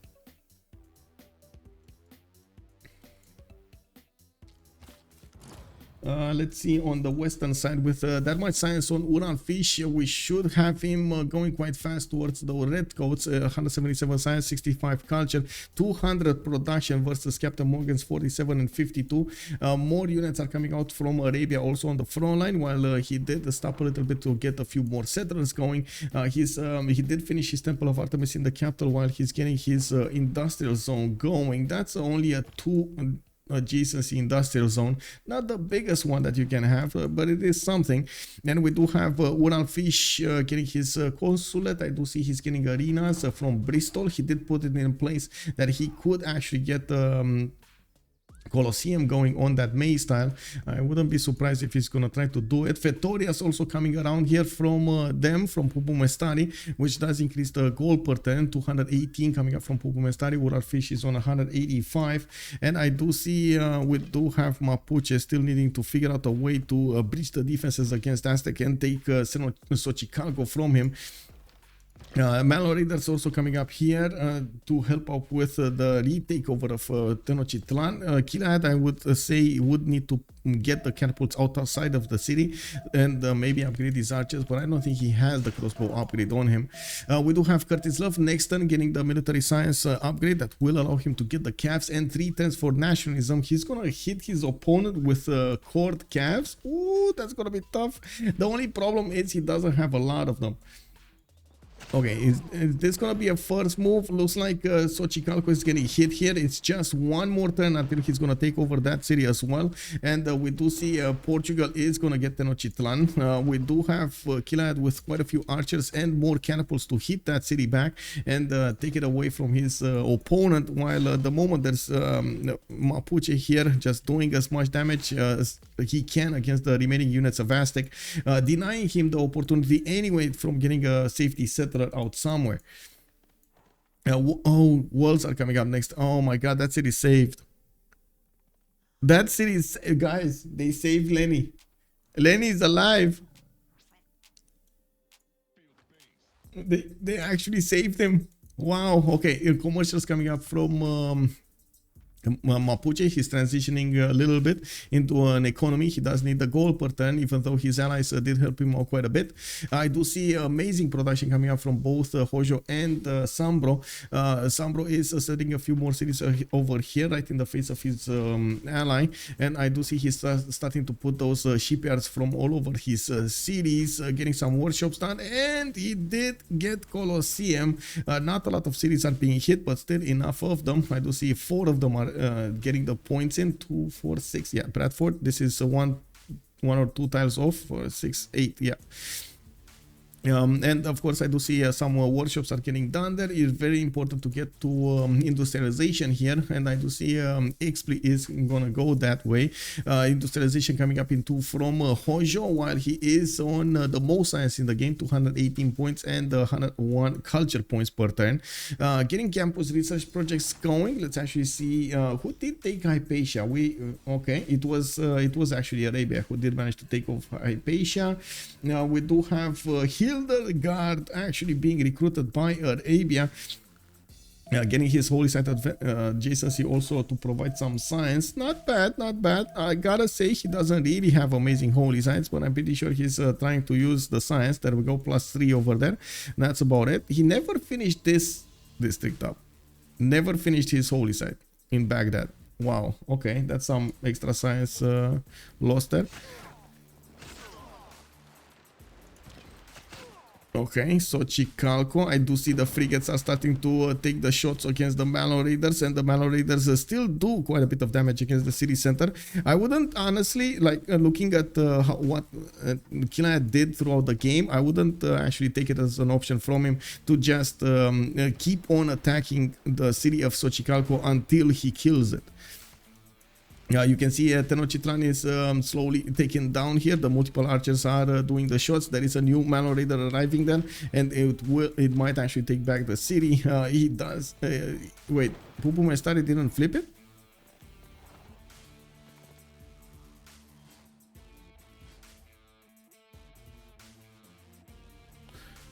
Well, I guess if he would have flipped it, he wouldn't have had the strength of the nows, right? But still. Okay, okay. This is the last bastion, guys. The last bastion. Xochicalco is the last bastion. He can wait until the end of turn. Did he get it this turn or did he get the last turn? I think he got it. Did he? I don't know. Honestly, I don't know. I don't remember if he got it this turn, like first move, or he got it last turn. Justice, hello there, sir. What are the rules for the one? Is it allowed to liberate a player when he died at the same time? That's a good question, actually. I would need to actually take a look to see. No unit no unit in the city, so it's last turn. Yeah, okay, so it is last turn. He did move out now Armada. Okay, last turn. So he did keep it. He did keep it. That's what I was getting at. Bob Show also hello there, sir. Whitey, hello there. Didn't see the New England. Yeah, there's the New England coming up here with quite a few wonders, and we do need to see how Elizabeth I is going to perform. He does have relatively good stats. 185. He's getting industrialization next turn. I do see him with a lot of gold potential. 278 per turn. He's actually doing more than Zhao the Third, which is trading to Victoria. And this is the major play. We gotta see how Mapuche is gonna deal this. He still can chip away the strength of the city center. He does have a catapult available for him on the east, which he needs to put on the hill to actually get shots on Xochicalco to breach that wall much faster. Of course, as you can see, the Portuguese frigates are dealing significant damage against the Mapuche units, and Killayad is just trying to figure out how he can get out of there. Now, with the men-at-arms coming up in Xochicalco, it is going to be a much harder city to go against. 48 strength at the moment.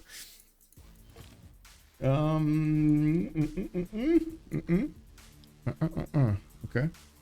Let's see over here. We do have more of these. What's happening here? Curtis Love did get the upgrade button for his units, for his coursers, and now you can see actually Babylon is trying to make as many pre-builds as possible. We got Redcoat. Redcoats are coming online. 87 strength unit going against the big Babylon. CaptainMorgane is gonna be on the receiving end of Urallfish's Redcoats. We do have a siege tower helping them out. Abu Al-Qasim Al-Zahravi is also over there giving some extra heals whenever they're gonna pop off, and we do need to see the general coming around. He did keep on making these encampment training projects. We do have to see. There we go. There we go. Amina is available for him to get there, and of course he's gonna need to recruit it as soon as possible.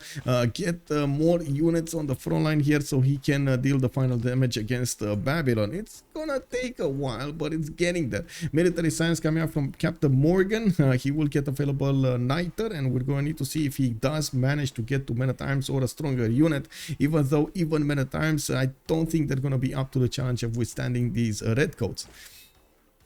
We do also need to see if Arabia is going to manage to upgrade his own calves. He might have a problem with gold. We do have him on 40 gold a turn. No, that's fine, actually, that's fine.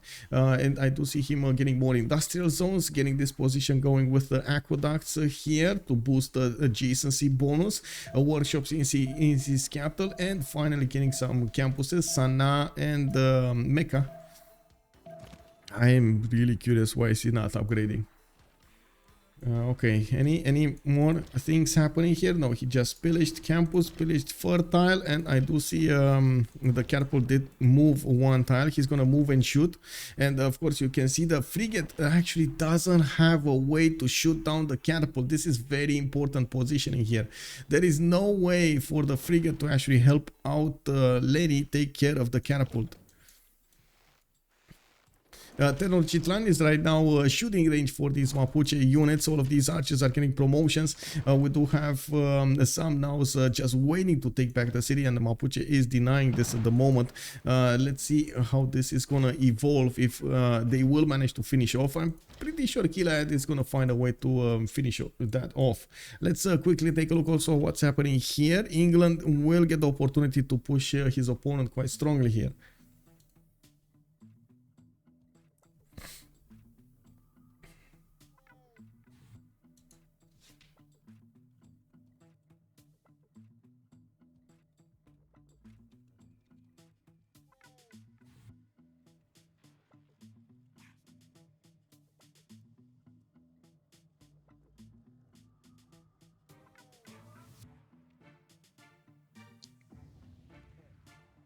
Trigano props production, Xpli and SunBro for La Steak Company. Yeah, they're big. They're big. They got their industrialization going, but they might lose Babylon here. But of course, on the other side, we do have Xochicalco going down as well. Lenny might lose his last remaining city, and that will be 3 versus 3 situation. Now, I gotta say, from the positioning, it is quite likely that Arabia will also fall later on in the game because of Xpli's ability to project power power from the seas against his territory. We don't really have an easy way for them to get to Portugal or to get to England, but we're gonna need to see how they're gonna solve that issue. Maybe GDRs, I don't know, man, maybe GDRs. It does seem like also Pupumestari with Urallfish will need to figure out a way to get more science up, and in the meantime they're getting their culture up as well as their production points. I do see more aqueducts being placed down, theater squares and shipyards, while he is one turn away from getting another one of those encampment training projects. I do see he's gonna need, I think he's gonna need 2 of them if I'm not mistaken. If he doesn't want to put some gold in this great general, he's gonna need, yeah, there we go, he's gonna need another one. Is 3 turns out from getting a general for these red coats. You can imagine that it's going to be quite valuable. The extra movement is going to be extremely important here. Now we do have a starting forest fight actually in the southeast of Mecca, while Curtis Love is getting a city right in the face of Babylon. I do need to see, I do want to see actually if he's gonna get more units. I would love to actually see him get a few more units. I guess he wants to spend the production to keep on simming, so he has a fighting chance against the upcoming war against Japan. Now we do have the catapults getting in. Killayad did move 2 of them, and you can see how fast they're doing the damage against Xochicalco, while we do have the Malon Raiders staying back in the distance. The Malon Raiders do have enough of movement to get to the city center if needed, even if that city center is 60 defense strength. You can see the catapults are slowly taking them down, and it's just a matter of time. Xochicalco is also being kept as low HP as possible, and of course the archers are getting the promotions going for them from each of their shots against that city center. I would believe Mapuche would still want to keep a Malon Raider just for a safety measure to take Tenochtitlan when it's possible.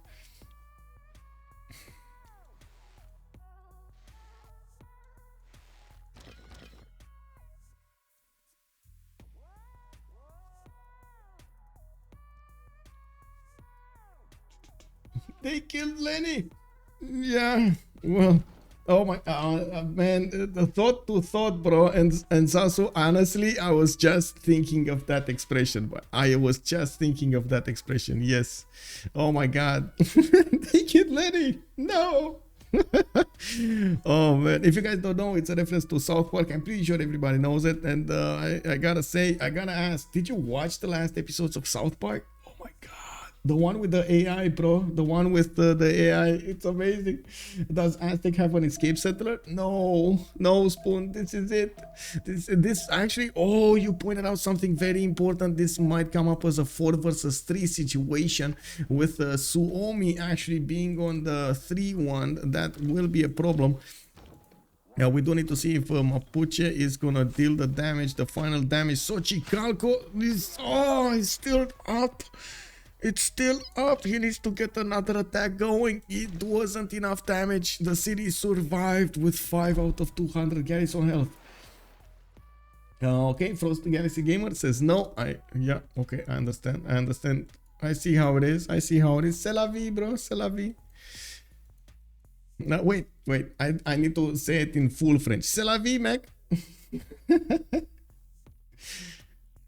We do have Urallfish coming up over here with those shipyards coming up. Yeah, he needs a lot of production. He did manage to recruit Amina, and he's going to send it on the front line, while the English redcoats are making a lot of damage here against the Babylonian units. We do have Arabia pushing in from the west side, not really in upgrading his coursers, but he is going against pre-builds here, doing significant damage against the units of Babylon. It doesn't look like they're putting that much more gold into CaptainMorgane's survival ability here. While I do also notice Arabia is sending a few coursers in the south, one courser core that is going to be quite tough to deal with. We do have him with 64 strength, and he can go actually against Durmuti, against the south there. Okay, so I gotta mention also something else. These Portuguese boats have been picking away the Malon Raiders from for quite some time now, and they did manage to take out quite a few of them. Now Killayad does have replacement ones, and I believe it might actually end up on the first moves. This might be all up to the first moves here. Can it, or is that city dead anyway? So this one, So we got a frigates able to take down the Malo Raider. He can move this here. He can move this here, and then the Malo Raider would need to come up from the south. I think he has enough movement. This is a forest. Oh, he does have enough movement. It's 7 movement. That's it. Is dead. Whatever happens.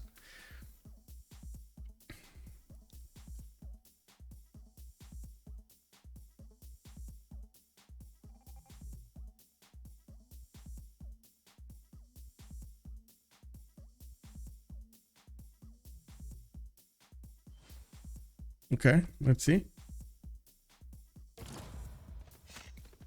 It's down. We got a player taken down. Lenny. They killed Lenny. He's dead. And now we're gonna need to see how this 4 versus 3 situation will unravel. We do have a Suomi with 3 players, while State Company keeps their 4th. 1 city goes down also from Babylon, but Babylon has an ace up his sleeve. He has a Shuna on the western coast. He did manage to keep it there, and I do see, of course, actually a dominant religion from Japan. Let's see what this is. Shinto Jesuit education with stewardship. Okay, not bad, not bad. Now he did get it with holy site, so he does have the available option to get some missionaries to expand it. Finally, strong Japan game. Yeah. Also, I have finished watching Mandalorian. Now waiting period till next season. I know, right? Oh my god! But the last 3 episodes of Mandalorian. I don't want to spoil anything, but Tito's. Oh my god, that was amazing. That was something.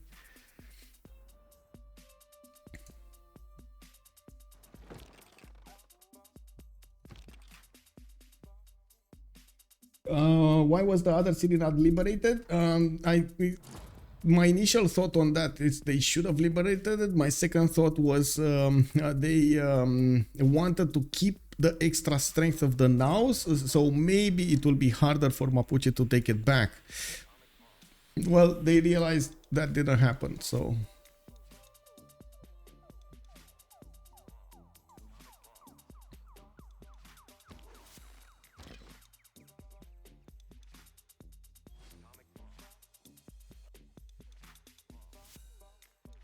Okay, we got shipyards coming around. Bristol, Manchester, Leeds. Oh, okay, Malgium is getting all of those redcoats pleasure here. We do have Arabia also moving in to pillage the tiles of Babylon. They're gonna try to rip apart this territory as soon as possible, reap the benefits of the extra tiles they're gonna pillage on.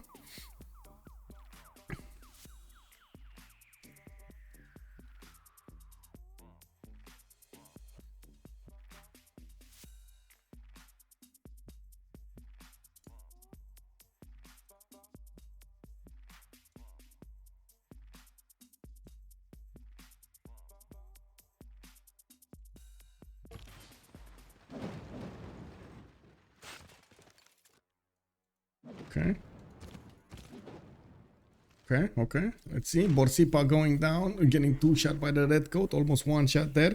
Babylon's walls will keep it strong a little while, but the trebuchet is coming on, and of course the redcoats do benefit from siege towers, so they're gonna do quite a bit of damage there.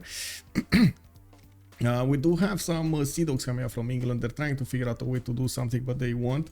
Looks like Tenochtitlan is getting hit here, but I guess Portugal just wants to keep on flipping it. At the same time, finally, Killayad will get the breathing moment he desperately needed to maybe get some cities on the east side over here.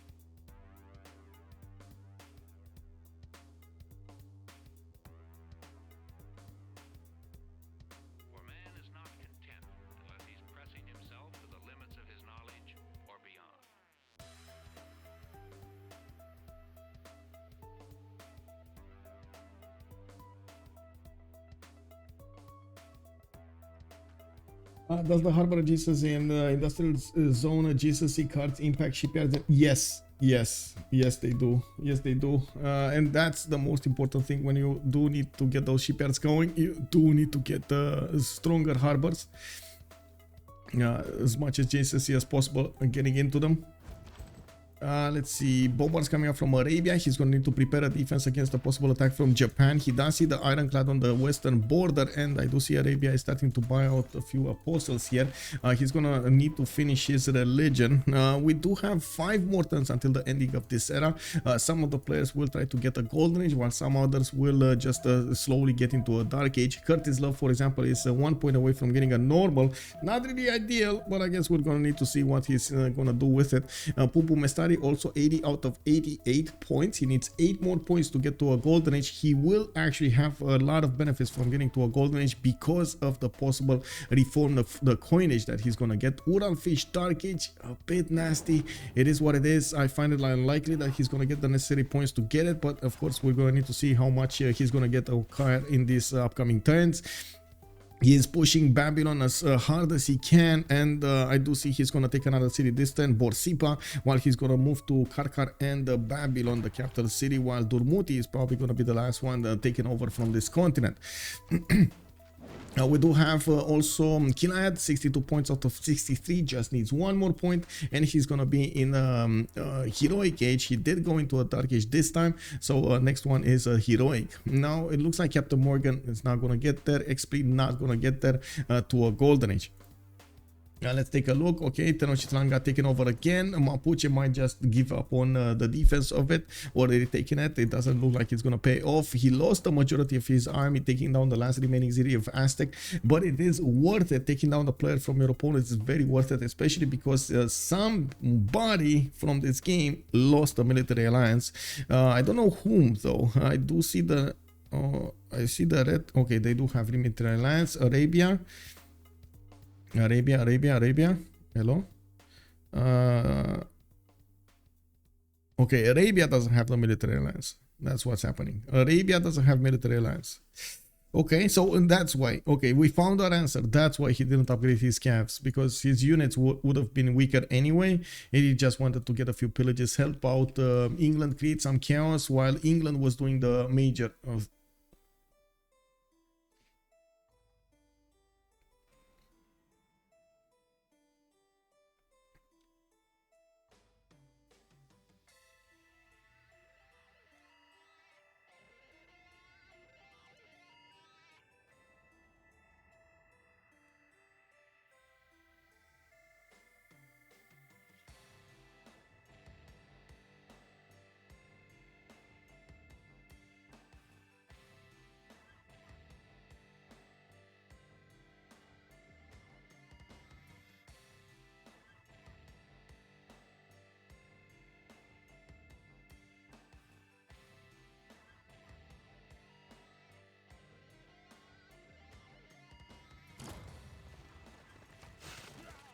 Okay, England finishing up Borsippa and moving forward. And we do have to see also what's going on here while Japan is getting his sim going. We're going to need to see what he's going to choose to go against his opponent. He does have 273 science, 131 culture, 208 gold per turn, but 573 production, actually double the production of Pupumestari.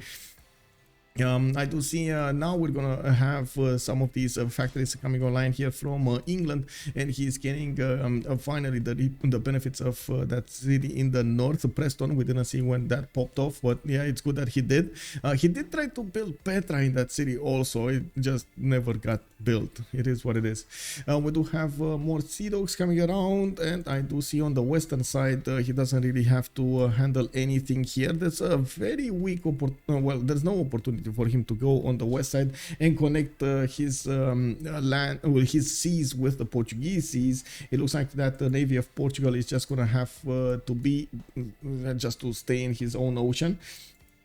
Okay, Babylon got taken over as well, the capital city. We do have 2 more cities from him, and of course we do need to see what's going to happen in the next era when the free inquiry ages are going to drop off from the map. We can try to figure out what's going on here. Of course, with the navigation schools, will be quite a bit of an advantage for Portugal. Now I don't see at the moment England managing to finish off all of his campuses and get universities in there, of course, with everything else.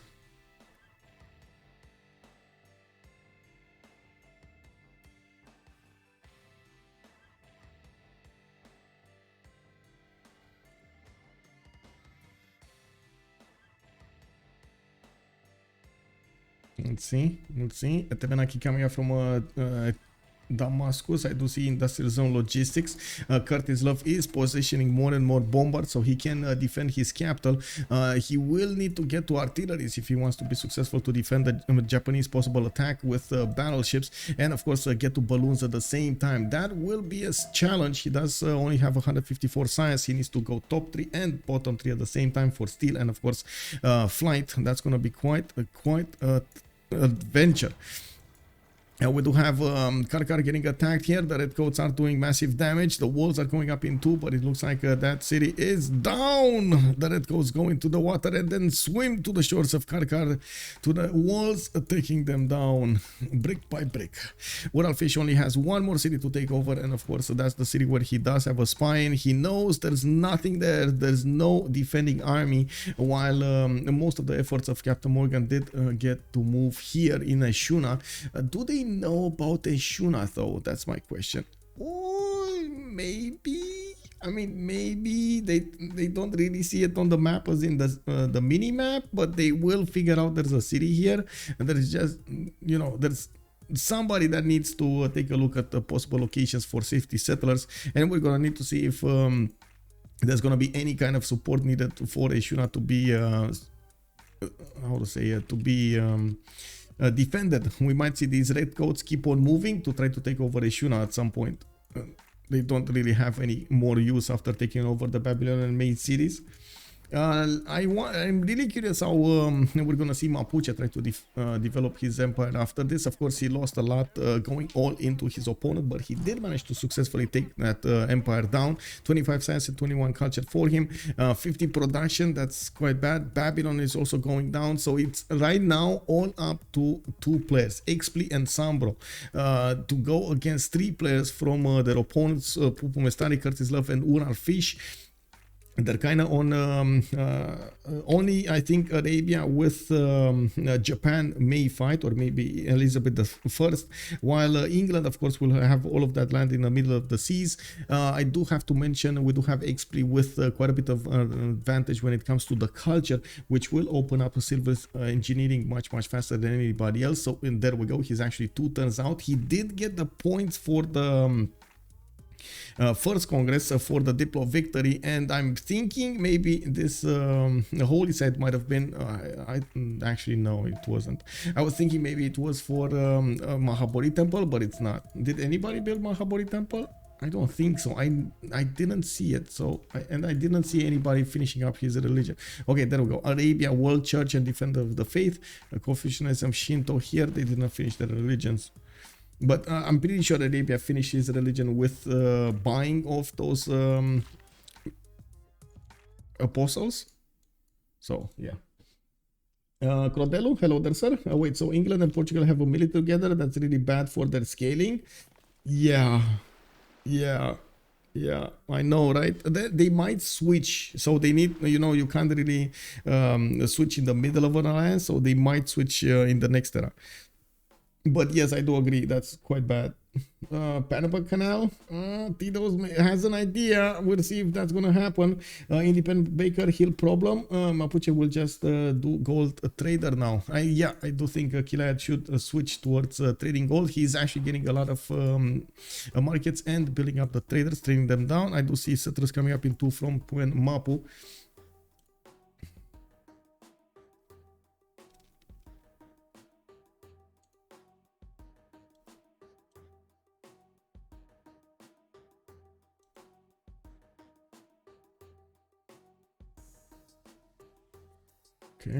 Okay, so upcoming era coal power plants starting to be built here in English territory.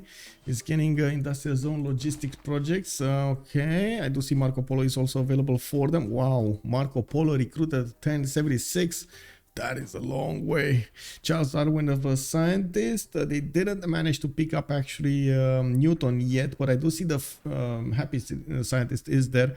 The chosen campus will gain 2 housing, 1 amenity, increase non-food yields, the benefits of happiness in your empire by 40%.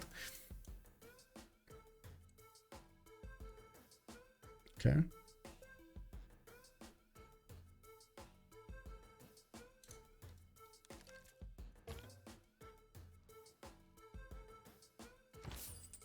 Arena of Athens, okay.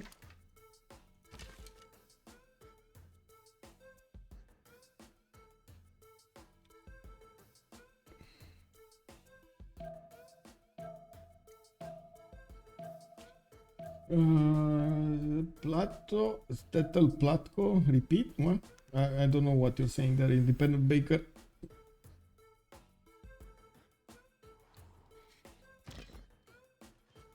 Oh, wait, Mallory, when did these get here? Oh my god, he actually moved a few of them over here. Okay, when did this happen? Killayad is gonna run rampant on his on the opponent's territory. Portugal is getting pillaged. He's needing to get some courses to deal with the Mapuche threat, and you can see immediately he's actually repositioning a few of them. And we got Malloraiders also going for the pillages from England. Trying to figure out where the weak spots are and where the juicy tiles have been built. We do have the next era actually started. We are in the Renaissance era, and as you can see, we do not have anymore the pre-inquiry ages. Still, Last Day Company has more science overall, 233 on SunBro, 226 on Xpli, while Pupumestari is 178 and Urallfish 223. They do have a third player on Suomi that is getting some stats up, Curtis Love, which might actually end up dying to Japan. It really depends on how much Japan wants to do this, or England, and then for that matter, actually England can do it as well. Now we do need to see. Oh, Statue of Liberty, 4 turns. This is Diplo victory win. This is them going for a Diplo victory right here. With having the advantage of having 4 players going against 3 ones, it looks like a Diplo victory will come out. Will be the choice. He's now on 4 out of 20. He's gonna be 7 out of 20. I'm pretty sure he can actually get Mahabodhi as well from one of his cities. He just needs an extra slot for a holy site, and that's gonna be it.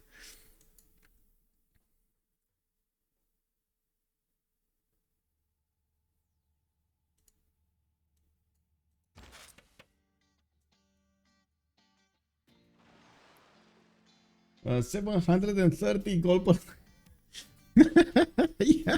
yeah, they're making what, 1,000 gold. Oh my god, man. Oh man.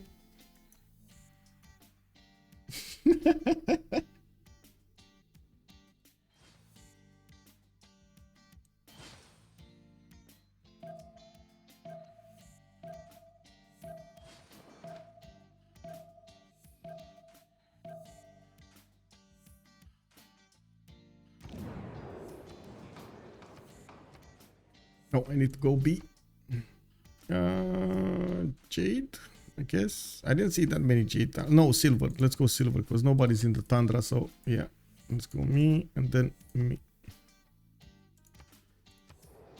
Easy Diplo game. Yeah, it kind of looks like Diplo is gonna be on the table here. They do need like what, 2 more congresses other than this to get to the actual victory condition.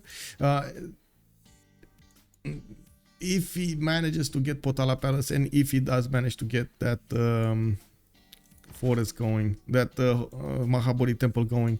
I don't know why he's not building it though. I mean, why is he not preparing to build it? I want to say. Oh well, it is what it is. Let's see, Arabia, bombards, madrasas, holy sites being built. He also has a problem with the forest next to his holy site, so very hard for him to get that Mahabodhi temple also.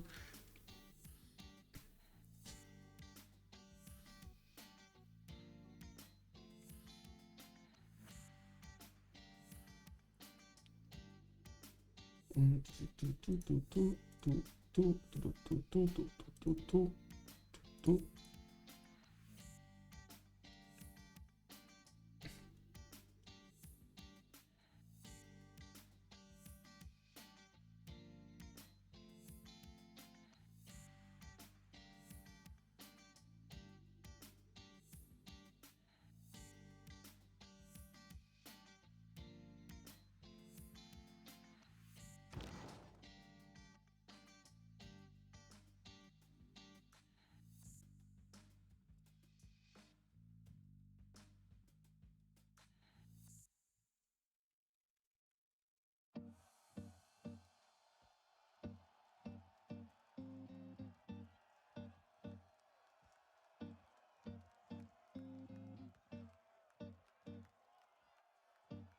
Oh, another city goes down. That's Durmuti, and they just figured out that there's a safety settler somewhere on the map from Babylon. They won't actually equal this out in terms of players. While we're going to need to see how they're going to react to this.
Oh, Cavs coming out from Portugal. Looking at the stats here, Pupumestari did drop down under 200 science. Curtis Love is getting his science up, and I do see he also has more production available with more faith. Now in the World Congress screen, the Xpli did gain the extra 2 diplomatic victory points. Urallfish will not grow via culture, and Coco will grant duplicates of its resource.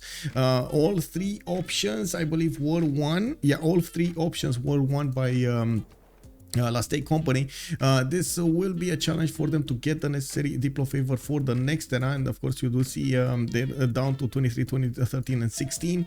We're gonna need to see if they do manage to get that going. Looking at the point screen here, we do have 9 out of 24 Xpli, needing 11 more points to get to that golden age. He did not finish. I don't think he finished Statue of Liberty, so he's gonna get 12 out of 20, needing only 8 to go there. Oxford University also coming up from Tokyo. He's gonna get a decent amount of science boost with 283 science, 191 culture. He's good on both those stats numbers. He's also gonna need to finish this statue. I think I see Filippo Brunelleschi is getting into the water, trying to snatch that, trying to put more production into it. We do have also Urallfish coming up with 234 science and 325 gold in the back, 310 gold per turn. While Pupumestari finally from the coinage, 527 gold on his side.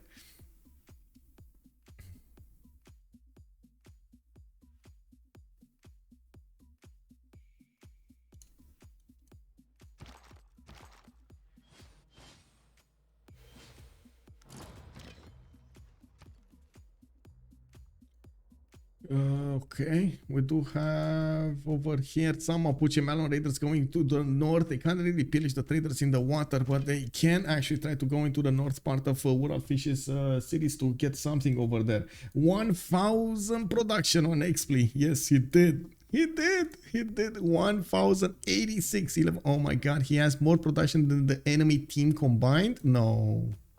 Actually, no, he doesn't. It's like maybe a 20-point difference for Suomi. But still, can you imagine? He has more production almost as the opponent's team combined. Now that's a lot of production points. We do have some flood barriers also coming up from Tokyo, so he can try to defend over here his coast. Where is this even building? Where is this building? I don't see it. Like, guys, do you see it? I don't see it. Is this another error with no, I think these are just not there. As in, he's trying to protect tiles, but there's like no tiles to protect. This should be right. This should be here. This one flood barrier should be here and here. Anyway, whatever. It is what it is. This one also should be protected, but that's not started yet. This one should be protected. These tiles. It's so weird. Whatever. I don't know what this is. Rare to have your friend capital. Yeah. Also QD12, does the Portugal suffer from the minus diplo income from the Aztec capital? Yeah, I mean, he should. He should. He definitely should have a penalty there. Easy diplo. Since Portugal have the Aztec capital, Mapuche doesn't even have the diplo per turn. Yeah. Penalty. The penalty is not there. We do have finally Mapuche getting a few more settlers going, and it looks like he is going to send them to the east side. There were still a few pillages being done by the manual raiders, but once I saw these calves coming out to play here, it doesn't seem like Mapuche is going to want to do this. As in, he's going to manage to do as many pillages as he wanted. I do want to see what's going on here. Looks like he did manage to get on the coast, and he's going to start hitting some of these tiles over here improved. He has a med pack on the wheat tile, and of course I do see he can actually get a theater square pillage with a few mines. There is no unit defending this, but the city center is quite high, so yeah, that's something. We do have the redcoats actually starting to move towards the west side. Arabia is also trying to figure out exactly where the last remaining city of Babylon is, while we do have another settler coming up from Ishuna. He did plug in Reina for some extra gold per turn, and you can see that CaptainMorgane is on 67 gold per turn. Not bad. He can get a city somewhere around here on this tiny islands, on these tiny islands, so he can manage to survive. We have research. Oh my god, one turning research labs, guys, this is insane. Japanese technical powers over here. What is this? Okay, he's 1137 production. He's getting to one turn most of his buildings right now in his cities, and I do see his he did finish that Statue of Liberty. So right now he's on 12 out of 20 points. He can get Mahabodhi Temple going for another 2 points, and Potala Palace for a third one. That would put him at 15 out of 20, which basically would guarantee a win in the next Congress.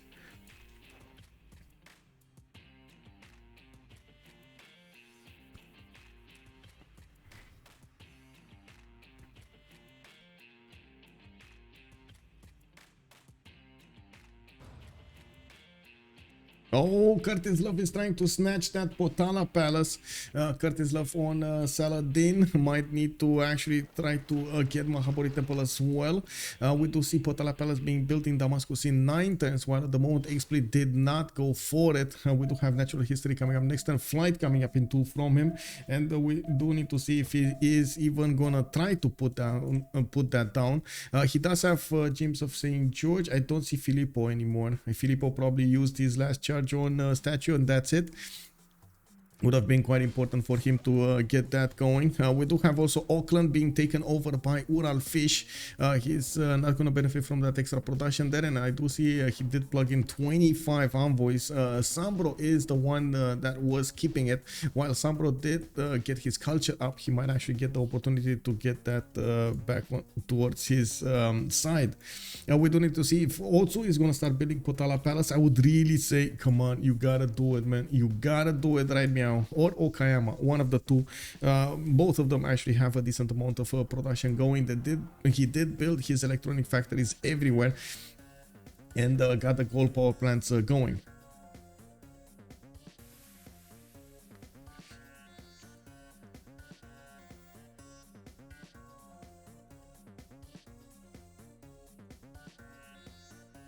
Okay. Water park? Okay. Where Potala, man? Come on, focus. Come on. I mean, if it's 1, if it's 2, it doesn't matter. He's just gonna jump up in science so much right now. He's gonna be like 600 science in just a few turns with that amazing production and 1081. He's just gonna keep on going. They have the economy as well on SunBro with 737 gold per turn, while he's actually making more than Joe the third. Joe is only on 584. And we do have some more pledges from Mapuche's Malon Raiders. He is targeting these, I would say, city parks. I've seen him do it over here. I've seen him do it in Porto. And he will do need to see what he's gonna do in the north. He did get the amphitheater and sorry, the archaeological museum. And we do see him moving on the east side somewhere.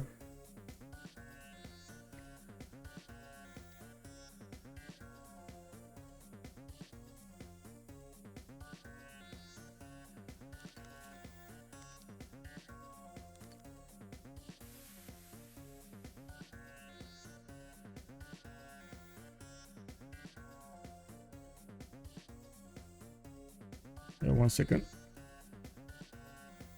Oh, that's a GG being called out. Urallfish says, you know what? We had enough. And this is it. It looks like they do not see the end of the tunnel over here. The light of the end of the tunnel. And we do have a win for Aztec Company with such an amazing effort coming up from Killayad to take out his opponent over there in a cage fight. He fought Aztec from the beginning of the game and did manage to overwhelm his cities. Even if Portugal came out over there to try to help him, it was not enough, and we do now see them in a 4 versus 3 situation. Urallfish said, you know what, we can't get up there like Japan, too big. And indeed, with 1100 points of production, with so much science, he had the Diplo score. He had, and they did have the opportunity to go for the Diplo victory, getting those points every time a World Congress passed. There wasn't an easy option for them to actually go and take out their opponents. They were quite far apart from each other, and of course they did say, you know, this is it. I do want to take a look over here if we have any kind of post-game chat here. I do think there's going to be some kind of debrief. I'm going to go into debrief 1, debrief 2. Okay. Let's see if they're gonna join us to actually give us their opinion of what happened, and this is a chance for them to actually talk about what was going on over there in the game, and of course give us some feedback, give themselves some feedback on what could have been done, what didn't do, and their choices. Give me a second so I can see if Hello. Oh, good evening. Hello there, sir. Hello, hello. Oh man, is this the first time you played Elizabeth, or? Yeah, first time. First time. Oh my god. Yeah, okay. the Civ is completely broken. Well, I wouldn't say completely broken, but it's good. It's good, right? Got too much road. Too much, sorry, iron? Or, yeah, I have too much straight route, so okay. Civ. Yeah. I give so much production to Japan and he got a good industrial. Oh my god. Right now, at the end of the game, Japan has 1100 production. That's just... I send like 20 trade route to Japan, so.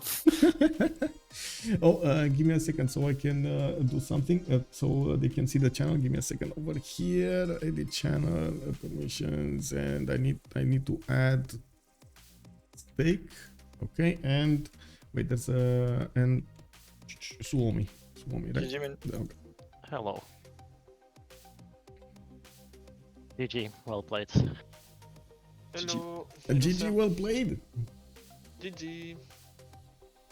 Man, Killayad, Yes. you pushed with everything you had. Yeah, but I know I had way more pro than him, so just all in. Yeah, well, I think the major problem was the resources on their side. They didn't have resources, strategics, I mean. Well played. Yes. Okay.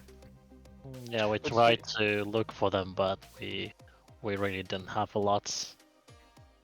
And Yes. also I upgraded my iron 3 times because there was a volcano near to it and it decided to erupt like 3 times within 5 turns when we needed iron. Yeah. It was fun. Okay.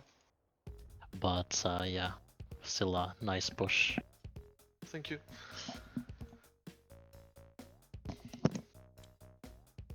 Also, we had a little bit of an accident with liberating the capital. Yeah. Oh, I wanted to ask that. What happened there? Why? I mean, why didn't you liberate it? I mean, I was trying to last move, and Yeah. I last moved, but then I forgot that I had to click one more button. Kick. So yeah. And we were hoping, praying for Mapuche to take back the capital, but of course he did not. It would have been trolling take it back, to be honest. Yeah. But even if you... I think if did he have a escape settler or not? No. No. So It was, anyway, it was dead. Maybe 2 turns later, but it was dead anyway. I would Yeah, just, it's. I would have prodded just more Malone, so. Yeah, true. But it would have been two more turn, I think.